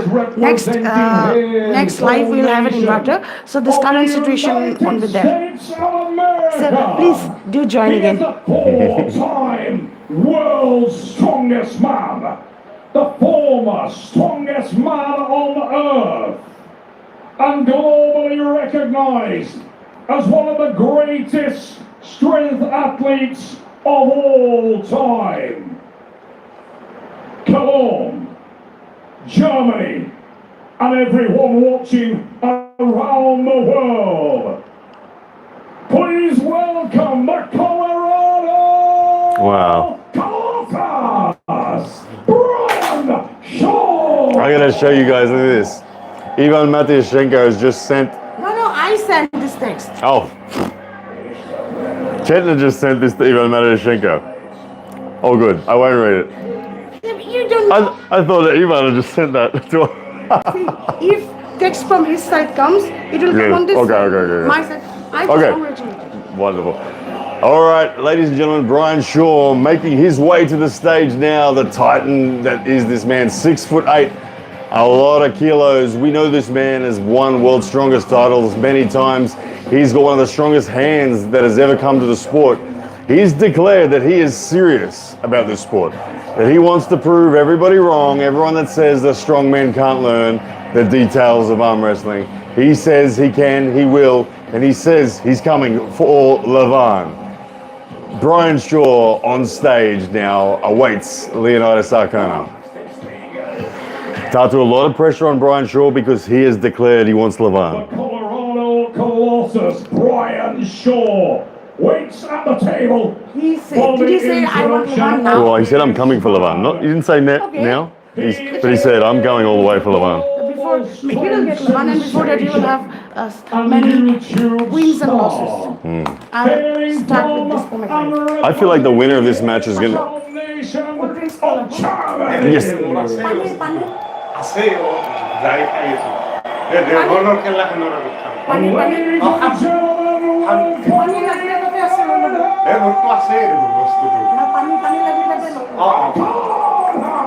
right, Leonidas Arona now making his way to the stage. Let's see what energy this man from Germany brings. He's, of course, in his home nation. That's going to help the crowd behind him. Leonidas, one of the strongest biceps you've ever seen in the world. He routinely is curling 140, 150 kilos in cheat curls, and he does it with incredible form. Leonidas Arona with legitimate wins. He's beaten Schoolboy on the right arm at an East vs West event, so we know that he can translate his strength to the table. Big match here. He beat who? Schoolboy. We know he can arm wrestle. Leonidas, Germany. So he's in his home nation. He's got the crowd. The winner of this match, I believe, will go on to face. Wait, bubble. The winner of this match will go on to face what I class as genuine arm wrestlers. Both these guys are super heavyweights. They are ready to become real recognized arm wrestlers in the sport, and they will from here. 44 years old, Brian Shaw, 27 for Leonidas Arona, 185 kilos versus 133. 23.1 inch biceps, 21 inch biceps on Leonidas. Is 182 centimeters shorter than you. Yeah, 182 centimeters from Leonidas Arona, 6'8" from Brian Shaw. Here we go. The test of strength is about to happen. Has Brian Shaw learned to stay away from a hook? Can Arona force it in? It's really coming down to the lane. The match will be determined by who sets the lane. 186, right? Yeah, I've gotten 1 point. I'm 6'2" officially now, guys. I've had physio. My spine's a lot straighter now. Anyway, back to the match. Here we go, round number one. Straight away, Arona, and look at the size of the hand of Brian Shaw, for goodness sake. It is enormous. Brian Shaw, Arona. A lot of jostle right now, a lot of growling at each other. Brian Shaw wins, he will go for Levan, he says. And what did this Arona say? My goodness. Arona hasn't called out anyone next. He just says, I'm going to stop you, Brian Shaw. I'm going to show you. But look, both guys now fighting aggressively for center. Brian Shaw trying to get it to remain in the hand of Arona. You can see he's holding the thumb of Brian Shaw, making him uncomfortable. Brian Shaw, look, I'm going to say it straight away, Brian Shaw does not know how to deal with this technically right now. Arona is showing superior technical awareness right now. He's maintaining a static position, grabbing the thumb of Brian Shaw and making Brian incredibly uncomfortable. Arona has a much shorter arm than Brian, and Brian is looking uncomfortable, not knowing how to get low. Brian Shaw has to think on his feet here. Arona with a look in his eye of intent. Although Arona is now set with a low body position to suggest that he will open with back pressure, try to take the hand and wrist of Brian Shaw, which is a risky move. I'd be looking to set a hook if I was Arona, but here we go. Looks like a top roll v top roll coming. Strong, that's why he wants to go for top roll. Here we go. Round number one, referee's grip being set now. Brian Shaw being close second, moments away from the go. Arona, Shaw, there's the start. We are locked. It is high knuckles from both of them. Both men climbing. Brian Shaw looking good in the arm, but a slip right at neutral position. But Brian didn't figure if an actual arm wrestler who has and I'm not saying he's not an actual arm wrestler, he's not from arm wrestling background. Yes. If an arm wrestling background person would have done it, elbow doing that is warning. Yeah. Warning. Great, excellent start to this match. I love the energy. Very even balance of display so far. Leonidas Arona, Brian Shaw, both demonstrating a very similar amount of power in the back pressure department. Slight hand dominance from Brian Shaw, if anything, but once the strap is on, that is a slight advantage, in my opinion, to Leonidas Arona, the more experienced arm wrestler of the two. So both of them are not from arm wrestling background. Correct. But But Leonidas has beaten Larry Wheels and Schoolboy. Okay, and Brian Shaw has beaten Eddie Hall. I saw that match. Yeah. Here we go. The strap being applied now. Bill Collins, head referee, getting them set. It is a referee's grip. High pronated back pressure from Brian Shaw in the setup. Shaw is pulling. Yes, he's trying to rise, getting his height as much as he can. Leonidas Arona. See, he hasn't got the depth that he wants. I think Leonidas is going to go for a top roll again. He should be looking for a hook. This is a good thing if you're a Brian Shaw fan. Right now, Brian Shaw has slight webbing height, which is good for Team USA. Arona is going to look for a top roll. This is going to be top roll v top roll, ladies and gentlemen. Not what I expected to see from Leonidas, but will it work? This is going into the Brian Shaw lane. Buckle is on Brian Shaw's hand. Referee's grip being closed now. Arona closed first. Brian Shaw being closed now, second place, moments away. Here we go. Bicep engagement from, Arona takes complete control and Team Germany goes crazy. The crowd goes wild. He's from Germany? He's from Spain. He's in the team. He's in the corner. Team East. Ladies and gentlemen, very dominant victory there from Leonidas Arona, taking high position, taking hand control, and taking everything away from Brian Shaw. Somebody with some experience needs to get into Brian Shaw's camp right now. Because Brian Shaw had a low grip from a low angled arm because of the shorter arm from Arona, and Shaw tried to top roll with a posting top roll from a low position, something that simply does not work. I think Brian is stronger, but he just don't know. He knows how to wrestle, but he don't know in that level. Yeah, well, what we saw just then was Brian try to do a posting top roll from a low arm. Doesn't even exist as a move, Brian. Come on, Brian. Someone who's in his corner. Hermes Gasparini in the corner, Brian Shaw. Devon Larratt needs to get up there in the corner, but he's next up, so Devon can't be giving advice. But right now, Brian Shaw looking like a fish out of water in that round. Let's see. I'm expecting now Brian Shaw to just change to the press. We know he's got a press. Arona taking full hand control in that opening round, looking the goods. Brian Shaw must adapt. If Brian Shaw learns how to wrestle, it would be difficult for me. Well, that was just technical. Like outside of straps, Brian looked the stronger man, but here we go. Outside of straps, Brian's going to try to hold on to his thumb, I think. He doesn't want to let Arona slip. But here we go, round number 2. There's the start, and Brian Shaw and Arona, it's just as I thought. Brian Shaw is holding onto the thumb of Arona. He is not going to let Arona slip. He says, the one thing that I am good at is holding onto your damn thumb. But Arona gets the slip. The bicep strength is sufficient, and they are off the straps. Brian just waits. Question from Michael in the chat. Does Brian need to stay tall and press? Look, he can't just commit to the press straight off the go because he isn't yet experienced or conditioned enough to do so. But yes, you're right. If he can stay tall, if he can maintain a flat hand and then the initial surge can be absorbed, then yes, he can transition to the press. But what I saw in round 1 was terrible from a technical perspective from Brian Shaw. He had a lower arm and then he tried to posting top roll. He didn't drag, he didn't pronate, he didn't drop his wrist. There was no low hand, there was no hook, there was no press. It was just an attempted posting top roll from a low arm, which simply doesn't work. Okay, Arona. So Brian needs to get height, but because he's so tall, he's dropping his arm. He's not comfortable with the full low hand top roll. Like he cannot pull off a Mindaugas Terasitus style technique, which would be perfect right now. He's not that technical yet.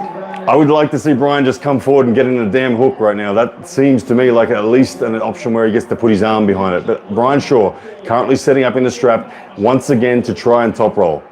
Let's see if he can get a little better height. Looks a little better so far. The webbing height of Brian Shaw looks much better than what it was in round 1. I like to see Brian Shaw train and pull like Pushka, yes. But to pull like Pushka, you've got to have a hell of a wrist rise and a hell of wrist flexion and a hell of side pressure. Things that Brian hasn't yet had the time to develop within this sport.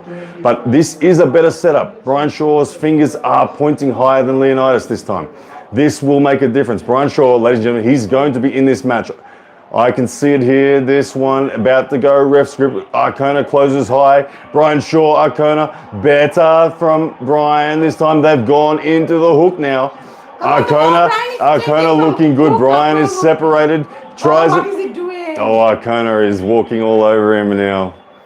Look, the start there from Brian was better, but it got curled into a hook, and then Arona got very tight, started looking into the eyes of Brian Shaw. Brian Shaw considered the hook for a while, but then ran away once again and elbow fouled. Brian Shaw in trouble. If you're on Team USA, the options are running out quickly.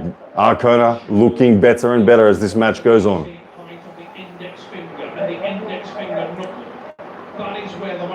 Brian Shaw, Leonidas Arona, referee's grip now. Round number 2. 1 foul on Brian Shaw. Brian should have. Brian trying to post up once again. It hasn't been successful, but 1 warning on Arona. Brian Shaw trying to scoop underneath, get on his tricep. Kind of like Travis Bagent. Just as the referee's grip happens, he's trying to climb at the last moment. Got to be careful not to be fouled. Arona taking the lower grip. Brian was in hook and it was looking good. From hook, he then again, he should have gone close. He was far and then again top roll. 1 foul just awarded to Arona. in the ref script. That's going to help Brian Shaw. Arona, be careful. Both guys on one foul. The strap still on. Referee's just applying some chalk to the pads. Brian Shaw needs to find a way to access his power. He hasn't yet been able to do that. Brian Shaw, Leonidas Arona, round number 2. Here we go. Oh, what did I do? What happened? Oh, what have you done? And I pressed the button. Sorry, ladies and gentlemen, I'm coming back as soon as we can. Give me about 20 seconds and I will be back with the commentary. I'll just imagine it right now. Brian Shaw trying to set up. He's not looking good. Once again, it's Leonidas Arona taking control of this setup. As I'm hitting the watch now button, I can expect Brian Shaw almost ready for the start here in referee's grip as Arona looks the goods. He's looking into the eye. Brian Shaw. Watch live. We watch live. I should put that remote down. I hear the crowd cheering. And it is 1-1. Brian Shaw, what just happened? Don't touch that. Oh my goodness. Ladies and gentlemen, as we come back, we'll get a replay, I'm sure. We'll see it. I will tell you what exactly. There's a challenge flag on from Leonidas Arona. He's not happy. Where's your what? Now, 1 second. Let me just put this on. So the challenge flag has been thrown in by Leonidas Arona, but the score on the board reads 1-1. Let's see a replay. We will definitely get a replay. I will let you know what happened, but Brian's score is officially on the board at the moment as the challenge has been called by Leonidas Arona. Let's wait for a replay. To be honest, I wouldn't wait if you're in Leonidas' corner. You have to. He needs to try and take it. I have a feeling what it was Arona was in control, but an elbow foul happened because Leonidas was already on a foul. So I think that Leonidas has just been his own worst enemy there and perhaps lost that round on fouls. But he has challenged for it. Leonidas Arona wants that one reviewed. They're reviewing it now. Was working harder, so he definitely took waiting for that replay to come up and or the official call from the referees. This time will not get as confident and tries to pin Brian Shaw. Okay, so yeah, it was as we expected. So the challenge has been denied. The elbow foul was the call on Leonidas Arona as he was in trouble, as he was in control, sorry, and he was pinning Brian Shaw and he elbow fouled his own worst enemy. But that keeps Brian Shaw fans alive, and it is 1-1 officially with Brian Shaw winning that last round on fouls. Leonidas Arona, however, so far looking the better man of the two. Round number 3 now as they go into the strap voluntarily, no need to slip. Interesting call from Brian Shaw because he was looking good outside of straps, holding onto the thumb of Leonidas, but obviously the fatigue is setting in and Brian Shaw will go straight to the straps now. Can we see some technical improvements from Brian Shaw on the fly? He needs it. He either needs to come directly into the hook and stay there and back his press, or he needs to learn to low hand top roll. But right now, he's got Hermes Gasparini's in his corner, so no one better to help him guide to a top roll. But right now, it's Leonidas Arona who looks better technically and physically. But 1-1 is the scoreboard right now. Hermes Gasparini in the corner there, you can see him barking out instructions to Brian. Brian listening carefully, but Leonidas in a fantastic position, gets a nice tight bicep on the tricep side of his elbow in the setup in the referee's grip. Brian Shaw closed first. Bill Collins, head referee, closes Arona second. There's the start. Arona with back pressure, hand dominant, side pressure, slams Brian Shaw to the pad. It is not good for Brian Shaw. I would say it's in fact over. 2-1 to Leonidas Arona, but Brian Shaw, ladies and gentlemen, is falling away as we speak. Getting tired, losing more and more hand control, arm being disconnected, and Leonidas Arona is having a field day now. Good start, kept the knuckles high, wrist flexion established, big side pressure hit, and shake of the head from Brian Shaw as he acknowledges he is out of his league right now. Arona proving that he is not just a strong human in the gym, but a strong human on the table as well. We'll see what happens on round number 4. I do believe the buckle is playing a big role, especially when you're a young top roller. Ladies and gentlemen, coming up next is your main event. Devon, Larratt, Vitaly Laletin. Do not go anywhere. In fact, please hit the like button. We got 318 of you in the chat right now. Only 117 likes. Let's get that equation a little bit more balanced. Please take this time. Hit that like button. Send us a question whilst we're waiting in between these rounds. And let's get up to, is it crazy to wish for 1,000 people here by the time Devon and Vitaly are on?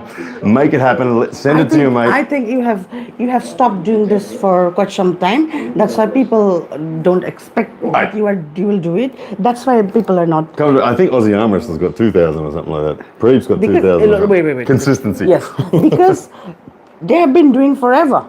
You stopped in between. Yeah. You stopped in between. That's why people don't expect you to turn up. Yes, people don't expect that you will do the live commentary, so they don't come. If we keep doing it every time, then I think we'll have. Alrighty, ladies and gentlemen, round number 4 is on its way. Thank you for all the likes. We just jumped up to 137. Keep it climbing. If you haven't hit the like button yet, there's 280 of you in here. Please like, Let's get it up. Smash that like button. We've got to get to 1,000. Everybody, the next match is whosoever the main is watching. event. Send us all your super chats too. Send them in.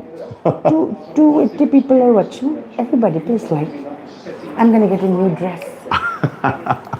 All right, here we go. Round number 4. Brian Shaw with his back to the wall. Opts straight for the strap again. The buckle this time on the hand of Leonidas. That will help Brian Shaw a little, but Brian Shaw needs to get his wrist bent. We haven't seen that happen once yet.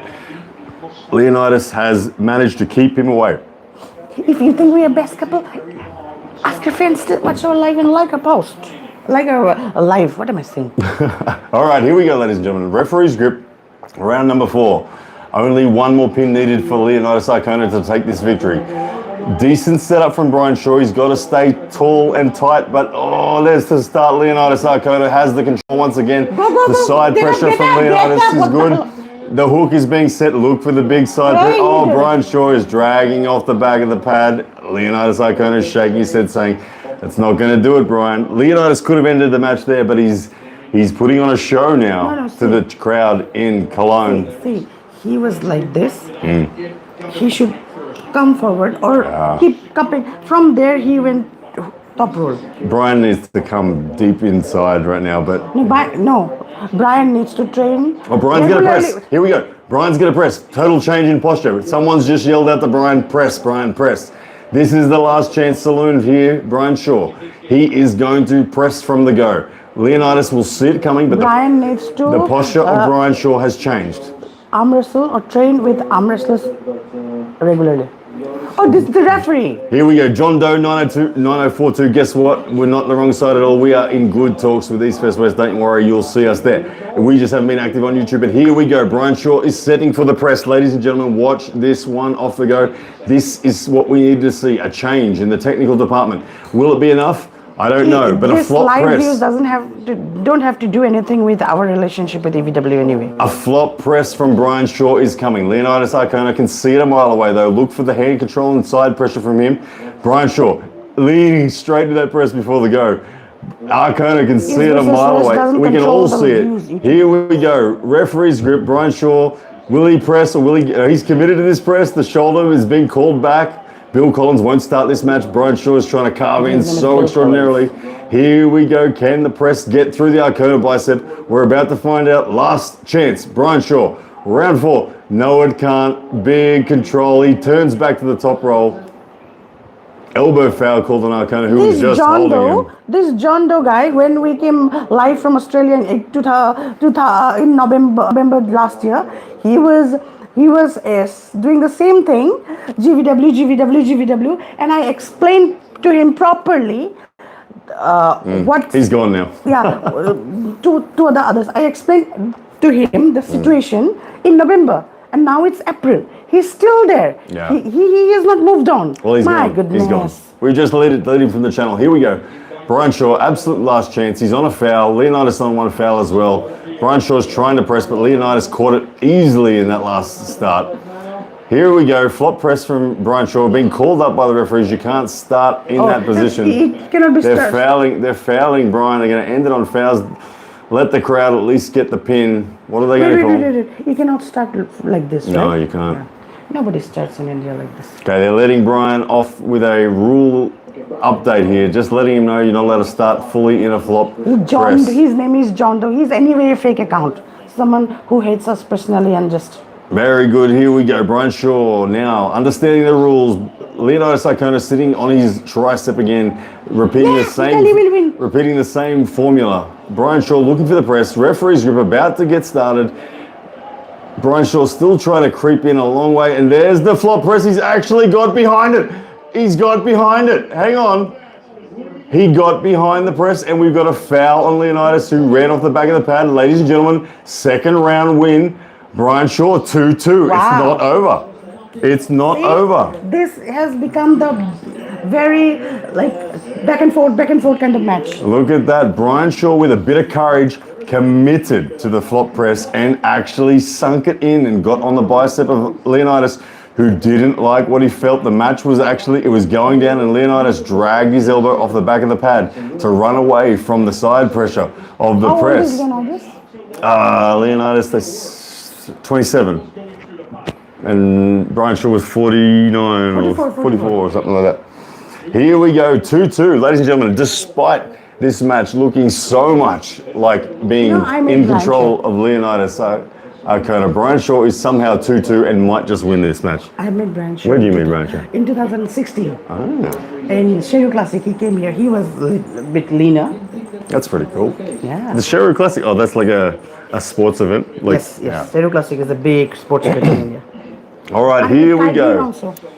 Devon, Larratt, Vitaly Laletin up next, ladies and gentlemen. Don't go anywhere. We are locked 2-2 right now. Brian Shaw, Leonidas Icona. Against the run of the grain, Brian Shaw has found a way back into this match somehow, winning 2 matches on elbow fouls. The first round where Brian won, it was just incidental elbow fouls from Leonidas through a lack of discipline. But this last one, Brian Shaw got the press in. And Leonidas fouled because he was scared of the pressure that Brian was putting down. You could see that he was actually getting through the bicep of Leonidas Icona, and Brian Shaw had something there. Leonidas ran off the back of the pad. He's asked for a review, but we're looking now at the review. We're going to see it. He's looking for an early start from Brian, trying to get back. The fact that Leonidas is calling for an early start review shows that he is worried. Leonidas is asking for an early start review from Brian Shaw. Let's see if it is an early start. That looks good to me.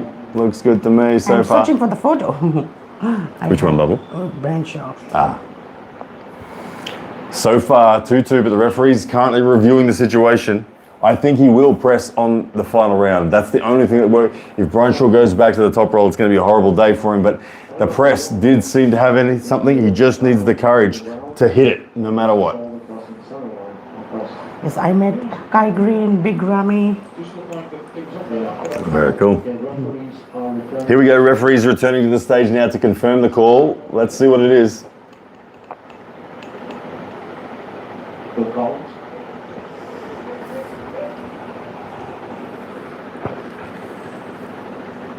Bill Collins looking for a mic. He wants to tell everyone what's going on. Someone trying to give him a hot mic, but they're all dead. After further review, what the protest was the shoulder, and after further review, the call is going to stand. Call stands. Match win, Brian Shaw, 2-2. We go into the 5th round. The final and deciding round is about to happen. No one would have saw this coming, but Brian Shaw is back in this match and just in the nick of time has found a lane that seems to be working. The flop press is working, and despite Leonidas Icona being in control for 99% of this match, he finds himself in a position where it's do or die. Then the winner of this round will take the title. Brian Shaw, miraculous comeback if he can pull this one off. What a dramatic match. Brian Shaw, Leonidas Icona. All right, here we go, round number 5. Leonidas, the first man to the table, looks very serious, takes a dominant position there, waiting for Brian to step to the table. Brian Shaw now steps to the table and they elect straight for straps. This time, importantly, the strap buckle is on the hand of Brian Shaw, but you can see Brian Shaw already setting for the press in the way that the strap is being applied. The score is 2-2, Brian Shaw, Leonidas Icona. Brian Shaw making an absolutely miraculous comeback so far, finding the flop press late in the round. seems to be the only option to him. The top roll is non-existent. Arona dominates there, but the press, the flop press of Brian Shaw showed value in round number 4. And here we are in round 5. The winner of this will take it all. Huge, huge opportunity here for both men. Brian Shaw, Leonidas Arona, USA versus Germany. The strap is being tightened right now. This, it doesn't look that ugly. Yeah. 3-0. Ryan can close down that space, get everything left and keep that. All right, here we go. Brian Shaw setting for the flop wrist. You can see the pressure from Leonidas Arona. He's rising and taking center. He wants to deny the press as much as he can. It's going to be all side pressure from Leonidas. He does not want Brian Shaw to get that shoulder behind. Brian Shaw ready to flop press. He's going to commit. He must commit. He must be fearless right now. He must find the bicep. Referee's grip. Brian Shaw closed first. Leonidas being closed now. Here we go. Moments away. There's the start, and Arona gets a fantastic start and gets the pin. Ladies and gentlemen, your winner, Leonidas Arona, taking the win 3-2 with solid side pressure off the go. He blocked the ability of Brian Shaw to get the flop press set, kept the pressure on the palm, and gets the victory. He falls down onto his knees and celebrates. Leonidas Arona picks up Sergei Kalanenko and celebrates. Team Germany with the win. Brian Shaw at least will walk away from this match knowing that he did find something in the end. A bow to the crowd, he blows a kiss to the crowd. Leonidas Arona, your victor, 3-2. What next for him? It'll be very interesting to see what he has got to say now that he's back on the East vs West stage in the heavyweight division. Is he ready? Is Leonidas ready for what we all call real arm wrestlers? Not that these two men aren't doing real arm wrestling, but is Leonidas ready to jump back into the technical arm wrestlers? Can he do it? And Brian Shaw, good effort. It's going to have to go away and rebuild for some time. Clearly, technique is still missing in Brian's game. When it came down to it, he did not perform tonight. It's not a best of 5? It's a best of 5, and it's 3-2 already done. Done? Yeah. So look, if I'm honest, I have to give Brian Shaw a technical score of 2 out of 10 tonight. I can't give him any higher than that. I'm sorry. That is no insult to Brian, but he got lost tonight. He did not know how to deal with the shorter arm of Arona. He tried the posting top roll from a low flag. Brian has thrown in the challenge flag here now. I don't think it's going to make any difference. They're going to review it. A little bit of a desperate call from Brian, but I will go back to reviewing his technical nature. He tried originally for the first bunch of rounds to posting top roll from a low arm position, which is simply nothing that will ever work in arm wrestling. He's very uncomfortable with a shorter arm opponent, which when you're Brian Shaw at 6'8", that's going to be the majority of them. They're going to be shorter than you for the most part. Brian Shaw learns arm wrestling. Yeah, Brian Shaw needs some local comps. He just needs to pull. He just needs to pull thousands of matches. If Brian Shaw can pull 200 tournament starts in the next year, he will benefit so much from it. But right now, Leonidas Arona showed him that experience. And Leonidas is, let's get me wrong, no offense to Leonidas, he is only a 3-match experienced guy. I don't know how many tournaments he's pulled, but he's had 3 super matches. He's won all 3, credit to him. One of them was schoolboy, so he was a dedicated arm wrestler. Leonidas is able to beat dedicated arm wrestlers. So he is the more experienced, and he clearly arm wrestled better tonight. But yes, Brian needs more local comps. Absolutely. As we wait now for the challenge. It was a close match. It was not like 3-0 kind of. At least Brian found a flop press. Yes. But ladies and gentlemen, up next, your main event. Devon, Larratt, Vitaly Laletin is on next. Now's the time. Go take a quick pee break. Go take a quick coffee. Go take a quick water. Whatever you got to do. But get back, because the next match on is the main event. Devon, Larratt, Vitaly Laletin, right arm. It is going to be huge. Not sure if they're doing best of 7 or best of 5, but it is coming up next.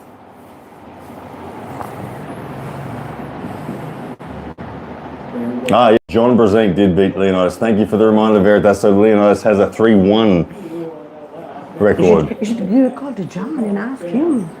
I think John's going to be commentating again, so I will.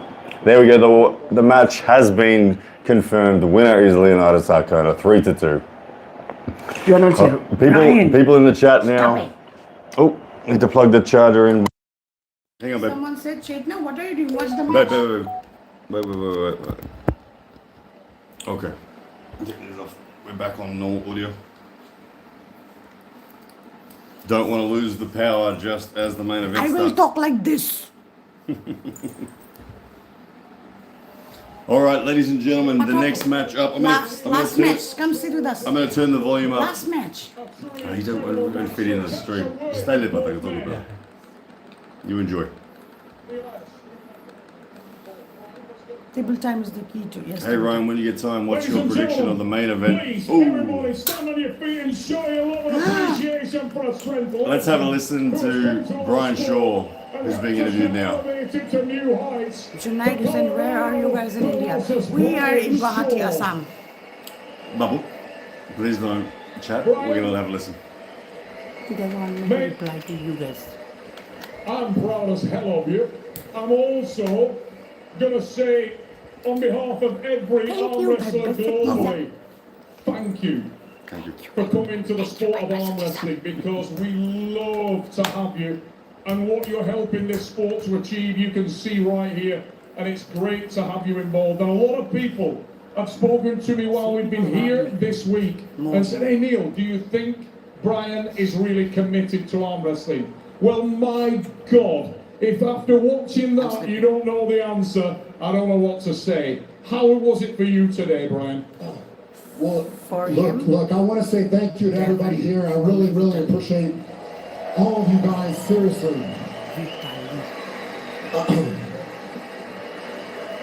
You know, I knew coming into this match that Leonidas would be a very formidable opponent.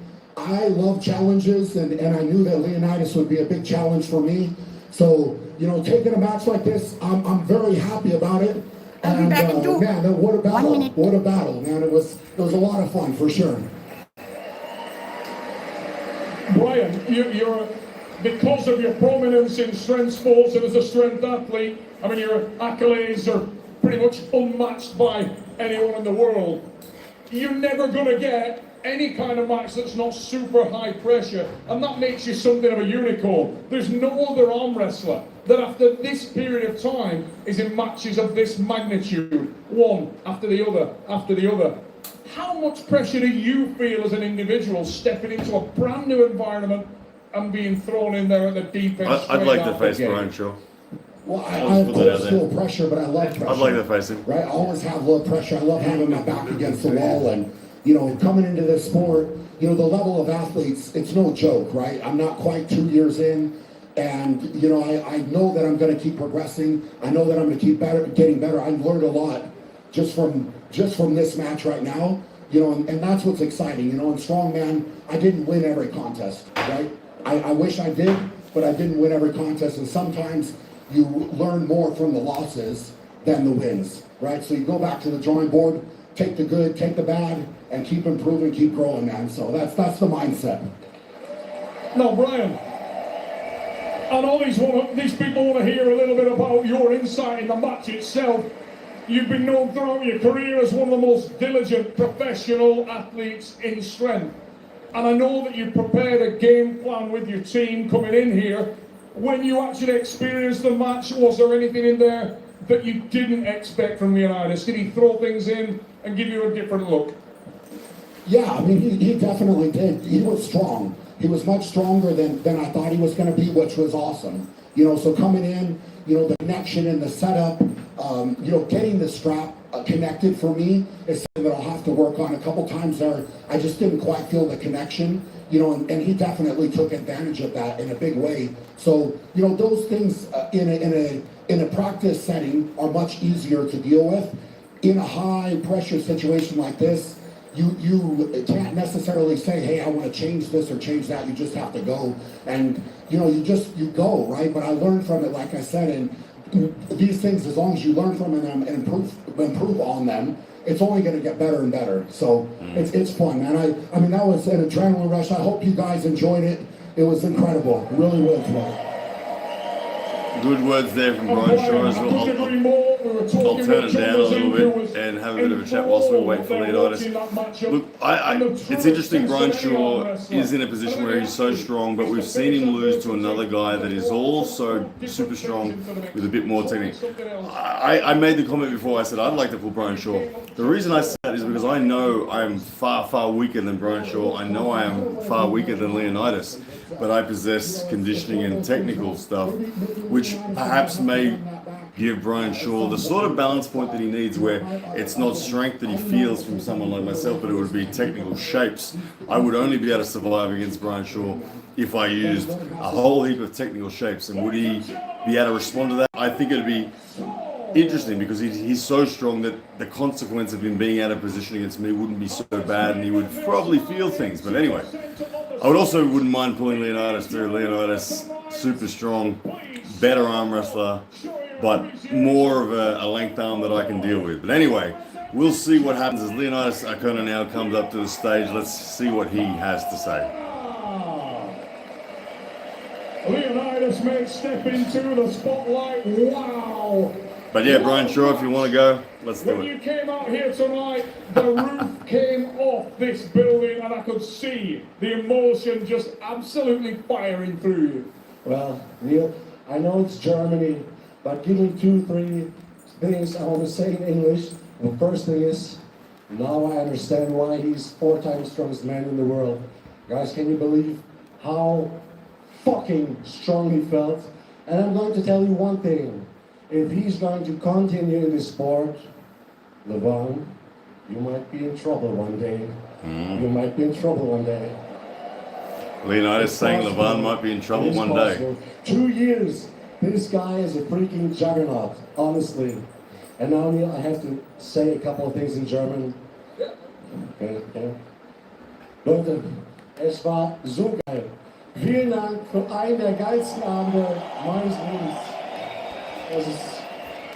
So answering the question there in the chat, someone asking, does Brian need tournament experience or just to get lots of competitive experience in a short time? Look, tournaments are great. Tournaments are the easiest way to get data, to get the feel of them in many different hands. When I started arm wrestling, I said to myself, I'm just going to get as many starts as I possibly could. I took 87 official losses before I won a national championship. 87 matches that I needed to lose before I won a title. Brian Shaw probably needs 87 losses as well before he's ready to really, truly be competitive against Levan. Before 87 losses, can it happen? I don't know. Levan is a technical monster as well as being strong. It's not going to be an easy thing. Brian, is, for as big as he is, he's not just going to overpower Levan. He needs to be able to arm wrestle technically as well. So we will see if that happens. But I would say tournaments, I would say, yes, he's going to continue to get super matches, pick him good opponents that he will get experience against. But yes, he does need as many starts as possible. Leonidas Arona about to finish up on stage. Yeah, Leonidas Arona was the winner, Supernova, 3-2, but looked dominant the whole way. Lost the 2 rounds on fouls. Because without you being involved, and without men like you being involved, this wouldn't be here right now. So again, thank you on behalf of everybody here. How does it make you feel to walk in here tonight and raise the roof of this arena with all this local support? You must be incredibly proud. Neil, this feels so amazing until I wake up in the morning tomorrow, because then I have a new goal. It never stops. Thank you, I appreciate it. Michael Afasai, he said, I want to see you on East vs West. You came to Chicago and blew everyone away. Thank you, man. Yeah, I won 2 weight categories, the 105 and the super heavyweight division in the qualifier there. So we're waiting for the call. But anyway, CF, it would be embarrassing if Brian Shaw lost to Leonidas. His career would be over immediately. No, I highly disagree. As Brian said on the stage, losses are required. I took 87 losses before winning a national title. Chetna didn't win a match for the first 3 years of her arm wrestling career. Not a single match. Not a single match for 3 years. It's not that I didn't get any medal. It's not like that. I didn't get a single pin. Chetna did not win a single match, not a single pin for 3 years. And then after 3 years, went undefeated for another 12 years and still remains undefeated in India to this day. So it takes time. Those losses must be accrued. Brian can Some people think I didn't get medal. It's not medal. I didn't get a pin. Brian said that he's still learning and he's new. It's good. The self-awareness of Brian is good as long as he's patient. I'd like to pick a match for Brian. Like I said, a match against someone like me, someone who's nowhere near as strong as him, but more technically experienced, where the consequences tonight against Leonidas for his technical errors meant that he got pinned very easily. It didn't look good for Brian in those rounds. Where the consequences for Brian getting technical errors wrong against someone 105 kilos, it's not quite as bad. It gives him time to recover and get back in. Anyway, we have Larratt Laletin pre-match interview. Here we go. Let's have a listen. Biggest match of my life. That's the way I feel about this. Not yet, Vitaly. Not yet. Remember that? Now, it's fair for life. This is the match that counts. Where's the best? This is the one that I put all my life's energy into. Devon versus Vitaly on now. Tune in, here we go, ladies and gentlemen. Devon Larratt versus Vitaly Laletin is about to happen, the main event of East vs West 23. Hit the like button for me right now, guys. 192 of you have done it so far. Need all 335 to hit the like button right now. Share this to your friends. The main event, East vs 23, is about to go down. We are about to have these two men called to the table. Let's have a listen to Neil Pickup. Ladies and gentlemen, welcome to Cologne, Germany. Welcome to East versus West Arm Wrestling 23. Timmy, my gut feel is Devon. This is but it's going to be close. You've all been waiting for here in the arena and fans around the world. This is the main event of the evening.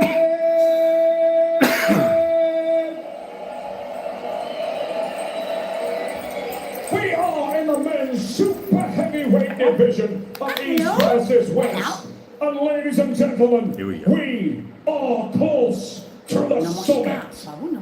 Let's introduce these two magnificent arm wrestlers to you now, starting with this towering figure. He comes to the table with massive accolades as the very best of his nation of Russia.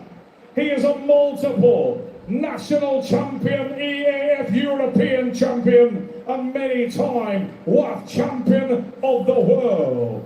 He is also the East versus West super heavyweight left-hand champion of the world.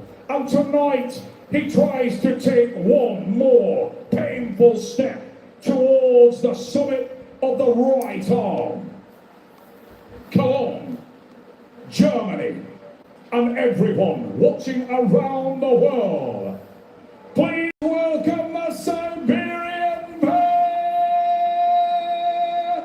Vitaly Laletin! All right, here comes the towering figure that is Vitaly Laletin, the man from Russia, the current left arm world #1. He is here tonight to face Devon Larratt on the right arm.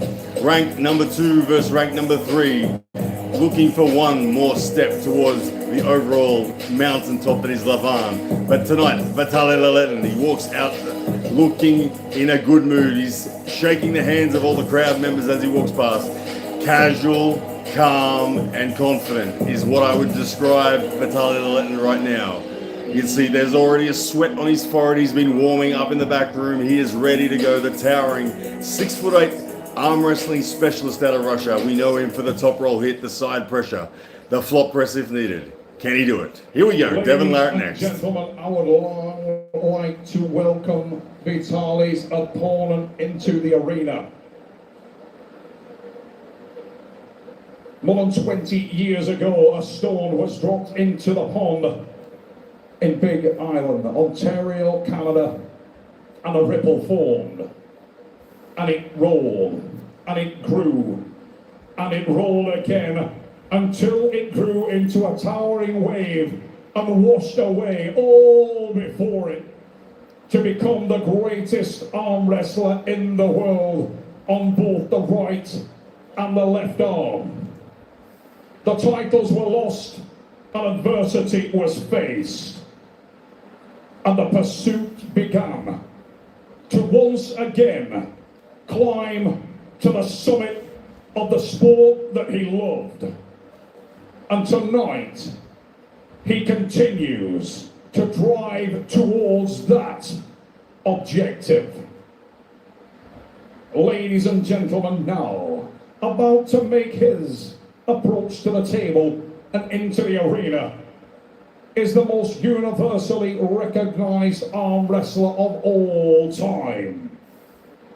He hails from and is proudly representing the Ottawa Eye Hookers in Canada. Come on, please put your hands together and welcome the Soldier Boy Superman from the frozen north of Canada. For some men, there are no limits. Devon. And here he comes, the 50-year-old superstar of the sport of arm wrestling.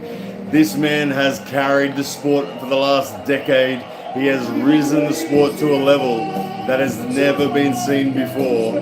The most well-known face in the sport of arm wrestling. He is here tonight to make one more claim, to say that this sport can be done. He has dedicated 37 years of dedication to the sport, and he said that he brings a piece of art to this match tonight. The art comes in the form of 37 unrelenting years of dedication. 37 unrelenting years of dedication to the craft of arm wrestling. His elbow, his wrist, his pronation, his rise. It's as developed as it can be. Devon Larratt right now takes this moment, walks out to an epic song there saying, "You raise me up." Here we go. Main event of East vs West 23. Devon Larratt is on the stage, ladies and gentlemen. And he's coming. Someone is singing. Oh yeah, he's come out to a live performance of "You Raise Me Up" from a German operatic singer. Very, very good there. The crowd goes wild. And yes, it's confirmed. Devon Larratt is in Krusty the Clown form. The final form, some people call it. They've called it, this is the form of Devon Larratt that will someday defeat Levon Sagnishvili. But yes, it is revealed. We have Krusty Devon on the stage. He has shaved it, or he doesn't have He shaved just the middle. He's gone to the Krusty the Clown. 145 kilo Leton against 134 kilo Devon Larratt. Here we go. 6'8" versus 6'5". Round number one. Krusty the Clown on the left of screen.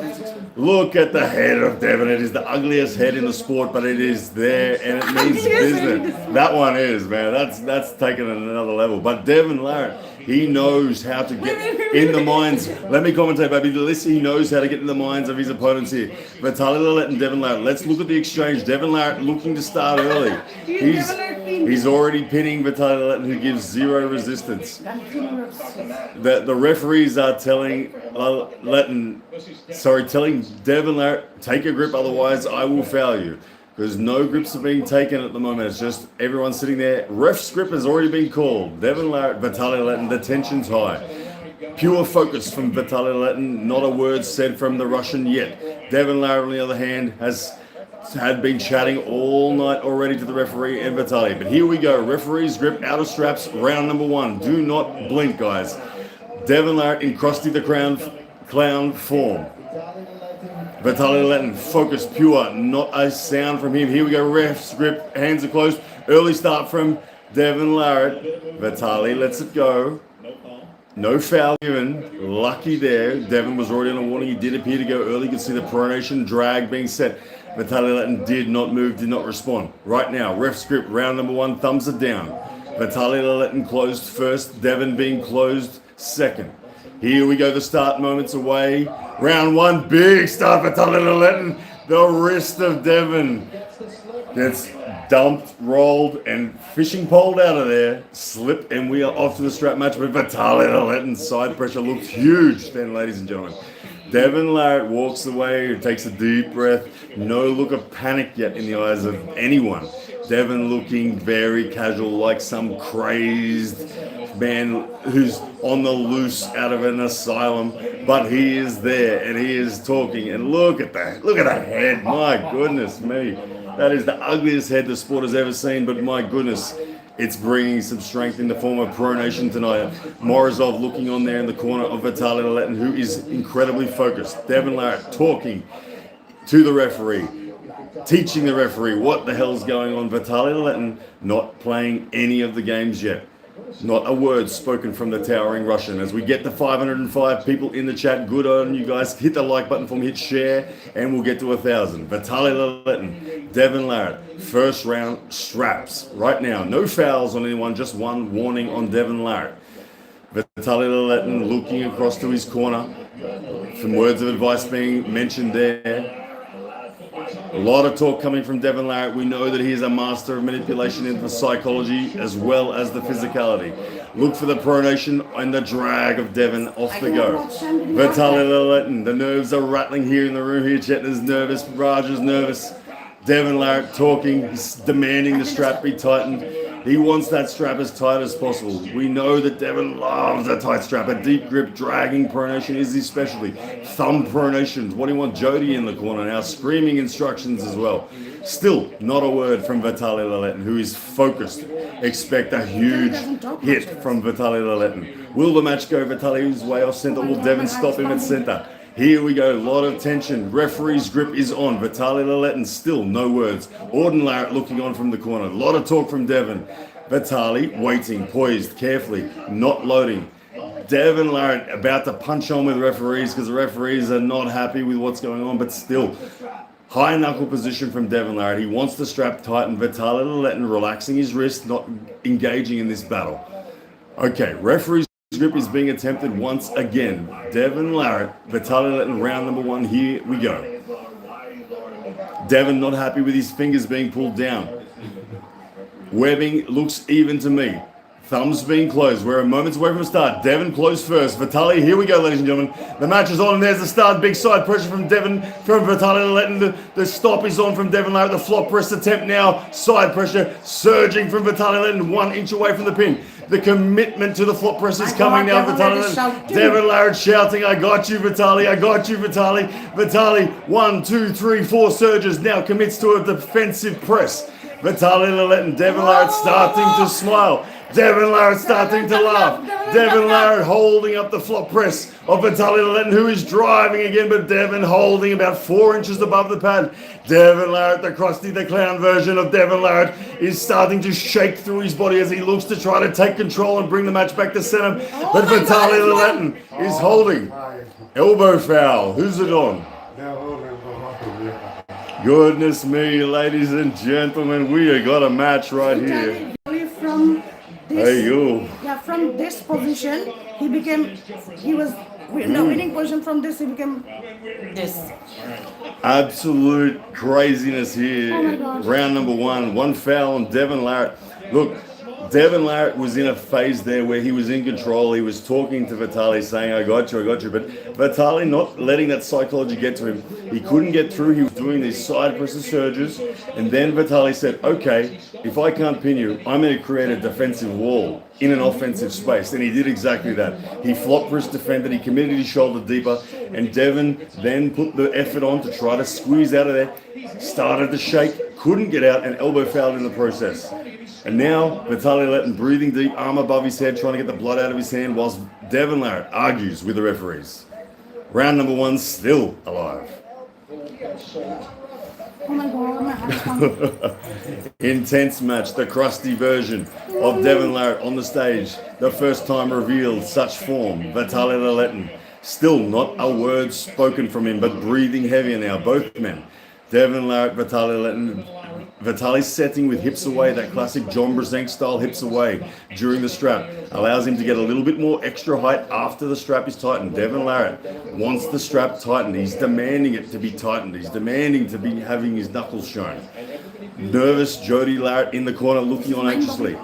Auden Larratt looking tense in the corner. Devon Larratt, high knuckle position. You can see he's pulsing with that side pressure. He's trying to fatigue the thumb. Devon got the center. Devon got center. Devon is pulsing over the thumb right now. He's trying to add lactic acid into the thumb of Vitaly Laletin. He knows that the thumb is the key to this match. Devon looks confident. He's staring at Vitaly Laletin. Vitaly Laletin still yet to say a word. No eye contact. Round number one, restart. Here we go. Devon Larratt holds Gets a good stop for Vitaly Laletin. Surges sideways. King's move defense, but it's a good tight King's move from Devon. Standing up in the open arm top roll defense. Vitaly Laletin stops with his surges. Now just maintains a flop press. A squeeze. Devon Larratt still in trouble, but in control. Not over yet. Devon Larratt trying to find a way out of the flop press. It's Vitaly Laletin who is driving into the flop press now, about 3 inches away from pinning Devon, who is still in a decent position. Open arm top roll, not a full King's move yet. Devon Larratt holding a big surge now from Vitaly Laletin, shaking from Devon Larratt. He starts to climb and get a bit of a reversal. Devon Larratt, oh, big surge again. Vitaly Laletin 1 inch away from the pin. Devon shaking throughout the whole of that Krusty the Clown outfit. But Devon Larratt now relaxing a bit more, talking. The pressure backs off from Vitaly Laletin. Look for Devon to start to climb the thumb now. Watch for the thumb movements. Oh my God, Devon. Elbow foul, Vitaly Laletin. Devon Larratt breathing deeply now. Breathing deeply. Vitaly Laletin leaning on the table. We are still in round number 1, ladies and gentlemen. Devon Larratt, Vitaly Laletin. Best of 5, right? Best of 7 is this match. These guys are gonna be dead. These guys will need to go out on a stretcher at the end of this match. This is round 1 and both men are exhausted already, and we're still only at 1 foul apiece. Epic, brutal match so far. Vitaly Laletin, Russia. Devon Larratt, Canada. We've got side pressure and flop press against the open arm top roll thumb pronation of Devon Larratt. Whoo, here we go. Gonna be a painful match, so whoever wins this is going to need to dig deep. Devon Larratt, Vitaly Laletin starting once again. In the straps. The straps have still not yet even come off. They have not had a breather. Hands being closed. Referee's got them set and they are away. Vitaly Laletin lets Devon attack this time. And now Devon holds it at center. Vitaly Laletin now puts the shoulder behind. The flop press defense. I would call this a static defense from, and Devon looking to, oh, there we have it. Ladies and gentlemen, my goodness me, Devon Larratt, interesting tactic, backfired there, and it is 1-0, Vitaly Laletin. Ladies and gentlemen, let me describe what just happened to you. Vitaly Laletin set at center. He didn't surge. Vitaly Laletin set at center and said, what are you going to do, Devon? Devon sat there and then tried to sort of come forward. He tried to come forward and get behind the arm. He wanted to do a press of his own. Vitaly Laletin waited for Devon to become overcommitted to that and then suddenly surged and pinned Devon Larratt. 1-0, Russia. See, Devon, look at Devon, even after pinning, he's still in the tempo. He's too strong to let him come. Clever work from Vitaly Laletin. That was a trap. That was That was a trap, and Devon fell for it. Wow. Yeah. Devon, the technical. Devon just fell. Devon fell for a trap. Absolutely.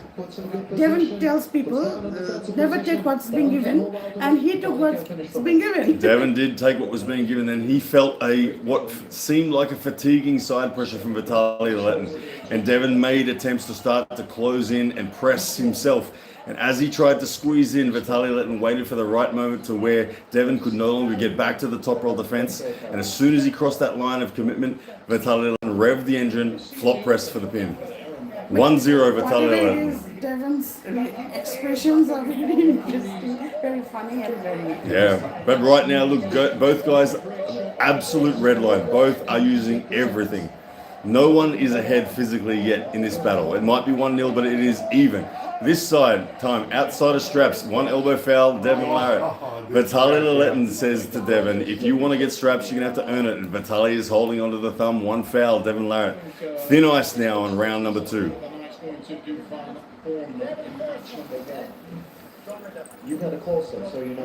All right, Vitaly Laletin in a good position. 1-0 up and Devon Larratt on 1 foul, yet to get the strap. Vitaly Laletin holding onto the thumb desperately. Here we go, Devon Larratt this time looks confident to get the slip and does. Whatever it is, he wins or loses. My goodness, his tempo and he keeps the audience hooked. Oh, you can't look away. Vitaly, people in the chat saying Vitaly's scared right now. I do disagree with you there. Vitaly is yet to say a word on the stage. He has remained calm. Yes, you can see he's physically working hard, but he has not spoken up at all. Vitaly Laletin remaining calm and focused. 1-0, Vitaly Laletin, Devon Larratt. on a foul, has to be careful, but they are in the straps. Devon Larratt, we know his pronation and his endurance is huge, but Devon Larratt is struggling to get the match past center. It's been defensive side the whole time for Devon so far, yet to get a side against the giant Russian. Vitaly Laletin dictating terms from center off the go and getting that shoulder behind nicely and stopping Devon from returning to center, using the biomechanics of his bones very nicely in his joints. Devon Larratt, if anyone can find a way to be Devon, Devon looks like he's going to be coming forward in this round. Here we go. Devon, no, he goes back to the traditional top roll, takes a good position. Vitaly Laletin sets the shoulder behind. We're back in the classic position. Open arm top roll from Devon. Side pressure, wrist back from Vitaly Laletin, but good shoulder position. Devon trying hard to rise and roll. He's trying to climb, get regrips. Side pressure now from Devon. He's desperately trying to get Vitaly outside of his shoulder. But Vitaly's joints are holding strong. But Vitaly and deliberately elbow fouls. Devon, blood in the water, ladies and gentlemen.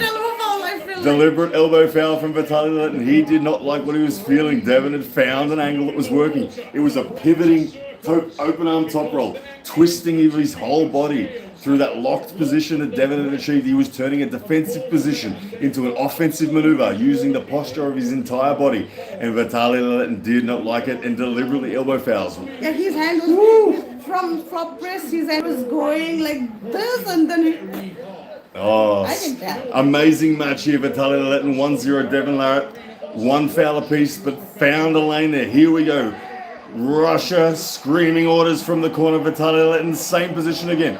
Flop defense from Vitaly this time. Devon desperately trying to win center.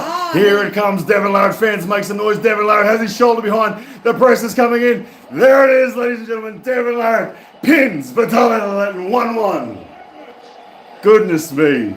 Oh, what all. Oh, and Devon, head down on the table, exhausted. Vitaly Laletin breathing deep. He understands he is in for a fight. Devon Larratt, ladies and gentlemen, using every joint, every sinew that he has in his body to twist his way into side pressure control. That wasn't done with elbows or biceps. That was done with every joint of his body lined up. I never get this much nervous energy when I myself play. Ever. Amazing victory there from Devon Larratt, using a style that you just don't see ever. Whole body twisting and talking and just taking control of center over the shoulder line through the palm of Vitaly Laletin. Vitaly Laletin had center, he had control, and Devon just twisted it off him. Pure joint resilience, nothing more. Amazing arm wrestling from Devon Larratt, 1-1. So Devon has endurance, right? Yeah, well, Devon has muscular endurance, but you know, Devon is breathing heavier than Vitaly. Aerobic endurance is going to be a factor. This is a 7-round match. This has got a long way to go. People in the chat saying it's over for Vitaly. Krusty the Clown has cracked him. Look, do not write this match. This match has many twists and turns to come. Devon Larratt just invented a new style of arm wrestling to win round number 2. Never seen it before. New style, the Devon Twist, let's call it. The Devon Twist has defeated Vitaly Laletin's press in round number 2. But round number 3 is about to get underway. They are going straight to the strap, ladies and gentlemen. The demon move, he uses his demonic powers, says Leper King. He's tapped into Krusty the Clown and pulled a rabbit out of the hat. People agree with me saying Devon is gassed. Look, ladies and gentlemen, Devon is breathing far heavier than Vitaly. But here we go, round number 3. Round number 3, and Devon commits straight away. Side pressure, gets his shoulder behind. Devon Larratt now in position of an offense. He's smiling and laughing. Oh, Devon is rocking the head. He's rubbing his own head. He thinks it's done. He thinks it's done. He's being warned for hand off the peg. Vitaly Laletin in a defensive position, but he's losing the wrist. This is a can opener from an open arm position. Devon Larratt celebrating, but Vitaly Laletin will not give up. Vitaly Laletin ends up pinning himself. 2-1. Devon Larratt in control in round number 3. Jody Larratt in the corner looks very relieved. She's dancing in the corner. She thinks it's done. Arona Larratt's declaring it's over. Vitaly Laletin breathing heavy, hand up in his corner. Vitaly Laletin did not put up the same degree of fight in this round, and Devon Larratt capitalized on that. He took center early, got his shoulder behind, then rolls it open. I think Devon is a diesel engine and Vitaly is a petrol engine. You know what? Look, Comes slowly and is going up. the interesting thing that sometimes is true, but round 4 will tell us, is someone when Vitaly Laletin or someone like Vitaly Laletin, as you said, he's not a diesel engine. He's more petrol engine. In this round here, he may have made the decision to let it go. Let it go. Let's not fight. No, I think he's a diesel engine normally, but when it comes to as far as Devon is concerned, I think he is the petrol engine and he's the diesel engine. 2-1 it is. Devon Larratt at the moment, best of 7. Vitaly Laletin conceding that round much earlier without much of a fight. Devon really held center off the go, then capitalized, got his shoulder behind, and went from a press to a top roll, and then rubbed his own Krusty the Clown head, got a warning from the referee, and then finished Vitaly Laletin off. Has Vitaly saved enough fuel? Said, put your hands back. Then he said, what? Clown hair is too powerful, says Leper King 84. All right, here we go. Round number 4 is about to get underway. They've gone straight to the straps once again. Vitaly Laletin down 1-2. Devon Larratt, momentum is building. Crowd is building. They love Devon Larratt, the 50-year-old man. He is redefining the sport, showing that it can be done at this age, even in the super heavyweight division. Devon Larratt, Vitaly Laletin. Referee's grip round number 4. Here we go. Vitaly closed first. Devon closed second. Vitaly's hand looks like it's gassing. Early start from Devon. They're going to say simultaneous. No, Vitaly's not able to do anything. Yeah, Vitaly's hand looks gone, doesn't it? Yeah. Devon's starting to rise and look dominant. Vitaly Laletin. I think that Vitaly's gassed. I think Vitaly only has a flop press left. He's going to dump his wrist right off the go, Vitaly Laletin. And there it goes. He does dump it, but Devon, way too much, senses it coming, controls center, smashes Larratt into the pad. Vitaly is not playing. It's over. You know what? Vitaly was not giving up anything. Yeah. The way you thought that Vitaly might have given up. Yeah, no, it's just done. He couldn't handle it. Vitaly Laletin tried for the flop press off the go and beautifully blocked with the palm of Devon Larratt. 3-1 Devon Larratt over Vitaly Laletin. The twirling of the Krusty Clown hair is going on. What will he bring for Devon next time he faces him? Is he going to grow the Krusty out even longer? Who knows? But Devon Larratt in control now, 3-1 going into round 5. He needs just one more pin to secure this best of 7 main event at East First 23. Massive performance, guys. 1 round to go. If you haven't hit like, please do so now. It'll be amazing. We're reading your comments as well. If you hit any super chats, we will 100% answer them. Everybody, please like. Please like. I don't see any way back for Vitaly from here. Devon is such a complete arm wrestler. Okay, you are correct. I was wrong. Devon is going to put on a show here in this round as the strap goes on. Watch for Devon to sink a hook. Devon, if there's anything about Devon, he's a showman. He doesn't just win the easy way. He wins the most glorious way possible. Watch Devon sink a hook in this one. Watch him talk to Vitaly. Watch him make Vitaly pin himself. Please like. If you are watching, just press the like button. It will cost you nothing. Here we go. Hook coming from Devon Larratt. He just said hook. I think that's code for hook. Watch for the shoulder. Devon Larratt, the showman. The man from Canada. He's setting. He's going to shoot forward for the hook. He's going to go there. Watch for the entertainment factor to go through the roof. He's going to make Laletin pin himself. That's my gut feel. Round number 5. Here we go. Devon Larratt gets behind the shoulder. He's flop pressing Vitaly Laletin. He's flop pressing. Vitaly holds quite high. Devon now returning to some form of top roll. Vitaly looks in immense pain. Big surge from Vitaly Laletin. Gets some ground, but Vitaly Laletin, Devon Larratt, flop press. Devon Larratt once again. Vitaly Laletin, height and hand control. Vitaly Laletin making a fight back. Devon Larratt still with hand control. Goes to the top roll. Vitaly Laletin holding. Finish. Devon Larratt now talking, but there's still hope if you're a Vitaly Laletin fan. Is 3 inches away. Vitaly Laletin closing his shoulder in. Can Vitaly Laletin get behind this properly? His shoulder is coming in, getting on the bicep. Devon Larratt, Vitaly Laletin. Foul. Vitaly Laletin for crossing the center line. Goodness me. But still, Vitaly, from this position, he had nothing. Then he Yeah. came up and... but Devon didn't have the bicep to that's the finish. disadvantage of being tall. Devon didn't have the bicep to finish, and Vitaly Laletin survived. And then Vitaly Laletin wanted to get the shoulder behind, but crossed the center line. It's not over, ladies and gentlemen. Vitaly Laletin putting up a good fight here in round number 5. Restart again. One foul on Vitaly Laletin. Devon's going to look to kill fast. Devon goes to the flop press and gets it. It's done. Devon Larratt, flop press victory, 4-1. Your champion over Vitaly Laletin. Jody runs to the stage, gives him a hug and a kiss. Vitaly Laletin, Auden Larratt up there as well. Devon can barely breathe. He's down on one knee. Vitaly Laletin now heads over to Devon, embraces him, gives him a big hug. Tired.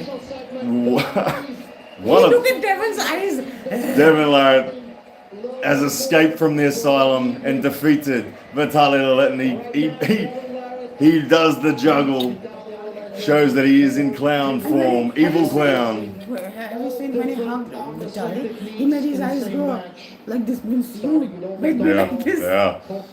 Great match, great fight. Vitaly Laletin gave it a lot, did fight back hard in that final round after looking good early. But Devon Larratt breathing so heavy with his family now in the corner. We will wait and get a post-match interview. Give him some space, let him breathe. What a match. Devon Larratt confirms his number 2 rank in the world on the right arm. There is no doubt anymore in that question. He is number 2. It's just Levan Saganishvili stopping this man from conquering the world once again at age 50. The crowd with a Devon chant going on. Very impressive stuff. Neil Pickup now about to call these guys to the table, to the stage. Let's have a listen. He's quite tired, so why don't we change the rules a little bit? Shall we bring this guy's chair to the front of the stage and let him sit? They're letting Devon Larratt sit down on the stage to be interviewed because he can barely stand. Because when you're the king, you gotta have a throne. Tonight in Germany, a little bit of home. Sit yourself down there, Devon. Let's have a listen to Devon Larratt. He's tired. Chair. Cologne, Germany. What do you think about this, young man? Thank you. Warwick, yep. He is your winner tonight here. And this was so special to Devon. His mother is from Germany. He's fluent in the language. And he wanted this so very, very badly. Yeah, I'd like everybody here in the arena, please. His mother's German. Stand up on your feet. And ladies and gentlemen, raise your hands above your head for me. I've heard him speak German, but I didn't know he was And fluent. lean forward 3 times real slow. For your winner tonight, no! Well, I think Neil Pickup can also speak. No, not Neil. I felt like listening. Thank you for all the wonderful comments coming in. We'll listen to Devon's interview. Like a post, And get the victory. You knew how hard it'd be. Did you think it would be that hard? I actually did. I had nightmares that Vitaly was going to beat me. I watched this guy coming up, and there's no doubt in my mind, he is the strongest Russian soldier that they have. Except maybe Smaev. But we'll never know. Hey, ich habe Arm gedrückt für sehr viele Jahre. Seit ich war sehr klein. Und den ganzen Mal, meine Mutter hat nicht gesagt. Sie hat nie gesagt, du musst gewinnen oder irgendwas. That's cool. Dies war der einzige Mal, meine Mutter, 32 Jahre. He sounds like a badass Sie hat in German. gesagt, du musst gewinnen. I think Devon should speak German from now on. He sounds very cool in German. So this is so awesome. The biggest arm wrestling crowd that has ever never been assembled. So give yourselves a big hand.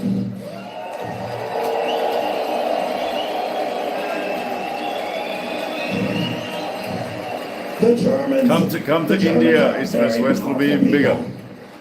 And I've spent time here, and I know there's many champions. I wish you all the best in your training. Come visit us in Ottawa. Devon, stay with us a moment and get your breath back. We're going to ask Vitaly to come out here. Ladies and gentlemen, who wants to hear from Vitaly Laletin?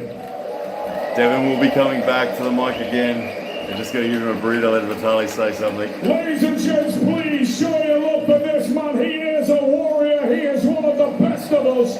His name is the Siberian Bear, Vitaly Laletin, and he is a warrior.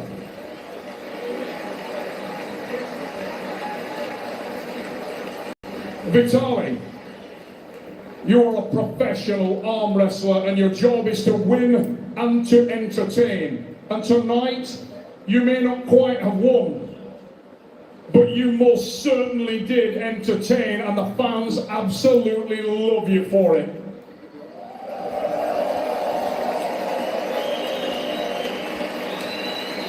In the commentary booth, we were talking with Ray and John Brzezinski, and after one round of the match, we could see that both yourself and Devon were utterly exhausted.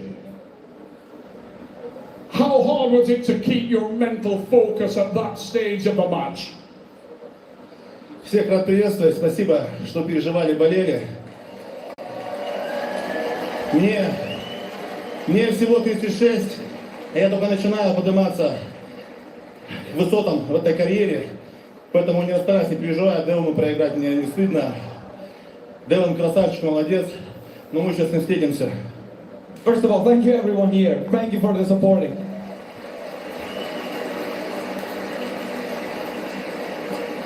I'm still only 36 years old, and I'm only now starting to climb the ladder. I will get better and better. For Devon, this was a great match, and there is absolutely no shame in losing to a person like you. You did a great, awesome job. Thank you very much. Vitaly, so many times in sports around the world, we see legacies crafted when great athletes face each other multiple times. It was a long time coming, the match between yourself and Devon, but I think all of us inside the arena and watching at home would absolutely love to see that one again. And I feel like you will definitely face each other more than once. Is this something you like to do again? Да, Девон, мы еще с тобой погонимся, нет? Devon, are we going to pull again now? Eventually. That's probably the last win I ever get on Vitaly, so I should probably wait a long time. Really incredible, man. I know as good as you are now, you could get even better, which is so scary. Oh, Levon has just entered the arena. There's one man, and I've tried to beat him twice.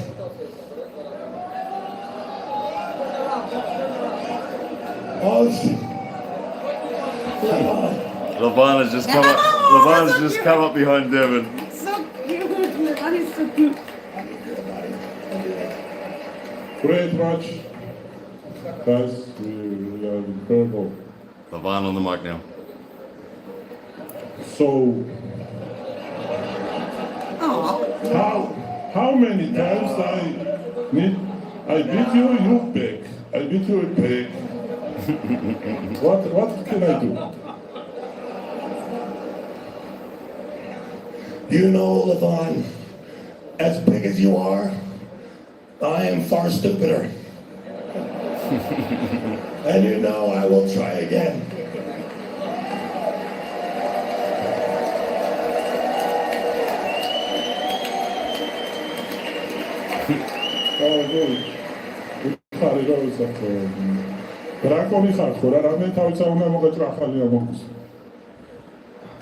What kind of thing you are? No matter how many times I cut off your head, you keep coming back and it keeps growing back. Why? How? I don't understand either, Levon. I'm not in charge here. All I know is when you tore it, I think I got stronger. And then you broke my back. And now I get stuck here. Yeah, I scare you. Sorry. The blessing of injury. Me too. Me too. So, Right now? Right fucking now. Devon wants to pull the button right now. so I think you could be right now. okay. In December, Vegas. Talk to my agent. Talk to my agent. In December in Vegas. Talk to my agent. Talk to my agent. Lavana said December, Vegas. One thing I find funny. You remember when you were coming up? The Russians were pretty good, right? Why now are they all terrible? Oh, they're not terrible. You are very strong. Good luck, everyone. Good luck, Vitaly. His son, I think. And I hope in Vegas in December, I will start training and I love you guys. Thank you very much. Oh, Morozov.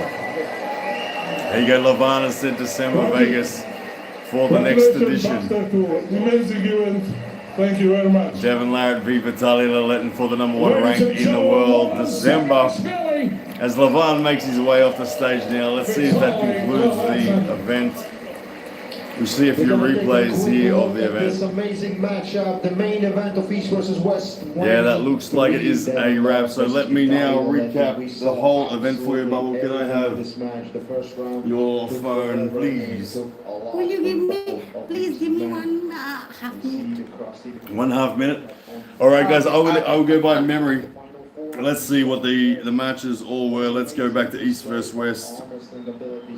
And I will tell you the full match recap. Devon Borneman beat Nikonenko 3-1 in the opening round. Young 17-year-old Devon Borneman, amazing match. It was very impressive. Lost the first round, but then came back strong. Second match was Alexei Zavarashvili of Georgia up against Dryabanitsky of Germany, and Zavarashvili 3-0, too good.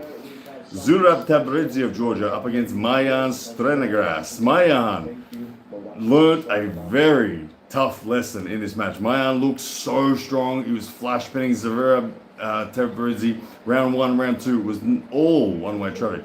And in round 3, Mayan made the error of trying to hold and showboat with Tabrizi, who then put his shoulder behind, pinned Mayan, and went on to win the match, proving that endurance and experience was on his side.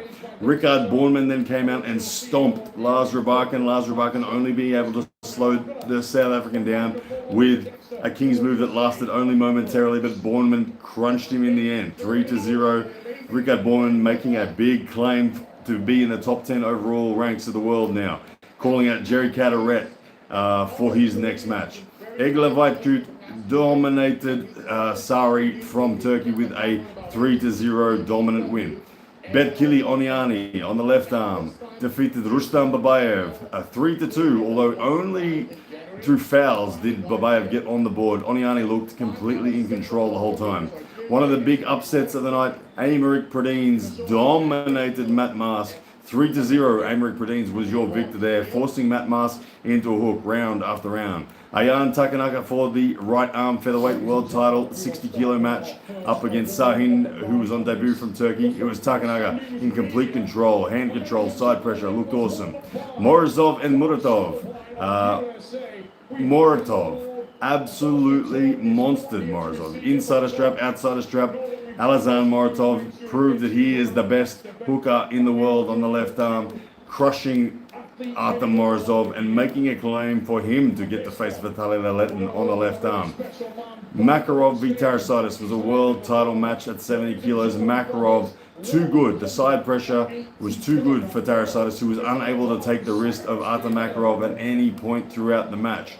David Samushia, the 10-time world champion at 85 kilos, up against Telyatnik, the manifester. Everyone said Manifesta's the new world champ. Well, they were emphatically correct with a 4-0 utter dominance win from Telyatnik. Can't believe what I saw my eyes. Samushia, the 10-time defending world champion, never having lost from the East vs West stage at 85 kilos, was defeated in dominant form by Manifesta. Is Manifesta the new king of the 85 kilo class? It would seem so. I can't imagine anyone beating him in the world at this stage. He himself declared that he will now take some rest, then go up and win the world title of the 95 kilo class as well. We then went on to Dave Chaffy and Ivan Matoshenko. Dave Chaffy came in as the defending champ of the 115 class, but it was Matoshenko who put on a technical display, defensive hooks, held on to the absolute death. Dave Chaffy came so close to pinning multiple times that it was ultimately Ivan Matoshenko who came through for the win, winning that one 4-1, taking the world title and becoming the new 115 kilo champion of the world. We then saw Leonidas Arona up against Brian Shaw. Arona with a dominant victory, despite the scoreline saying only 3-2. Arona was in very dominant form. Brian Shaw looked like a fish out of water in a technical sense. I gave Brian Shaw only a 2 out of 10 for performance in that technical sense. Arona was in hand control, high ground, side pressure looked good, wrist flexion looked good. There was only one glimmer of hope when Brian Shaw in round number 4 initiated with a flop press and was able to get some value in, which caused Arona to foul once again. Looks like Rickard Borman's on stage at the moment giving his brother an award. His brother Devon has just won some match of the night award or something like that, and Rickard has presented it to him. There's tears flowing everywhere. The Borman family, if you don't love those guys, I don't know who you are, but they're amazing. And then the main event, Devon Larratt, Vitaly Laletin, 4-1 victory for the man from Canada, the 50-year-old Devon Larratt with an outstanding performance, absolutely impressive performance. Vitaly Laletin took that first round with a flop press victory over Devon's open arm top roll, but eventually Devon Larratt took control. Devon Larratt made it look good and comfortable in the end, complete control with a flash pin finish, preventing the flop press of Vitaly Laletin and crunching him with his own shoulder roll. Outstanding match. And then, of course, Levan Saganishvili making his way to the stage, declaring December in Vegas will be the next time that the #1 rank in the world is contested for Devon Larratt v. Levan Saganishvili. It will be epic. But that is all the matches tonight, guys. I want to thank you all personally. 348 of you are still here in the chat. 372 likes. If you haven't hit like yet, please do so now. Appreciate all of you for being here throughout the night. Arthur, you want to say anything before we go? I'm very sleepy. Yes. It's 4 o'clock here. 4 o'clock in the morning. We got to leave at 7 a.m. to go for a drive to a family function. But it's going to be good. Guys, thank you so much. If you have any final questions for us, any last chances for a super chat now, thank you. Also, thank you to Patok.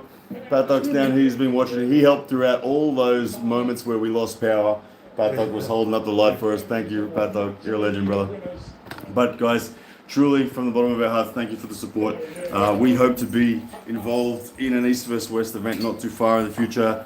Like I said, the biggest crowd ever tonight at East vs West Germany. Let me tell you, Robert Baxter, if you held an East vs West event in India, you'd sell out a damn cricket stadium. There are so many arm wrestlers here, it's wild. But anyway, East vs West 23, congratulations, that is a wrap. I'm going to end this one here.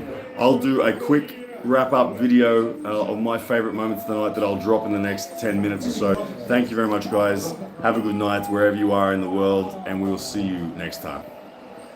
Give the award to Devon Larratt.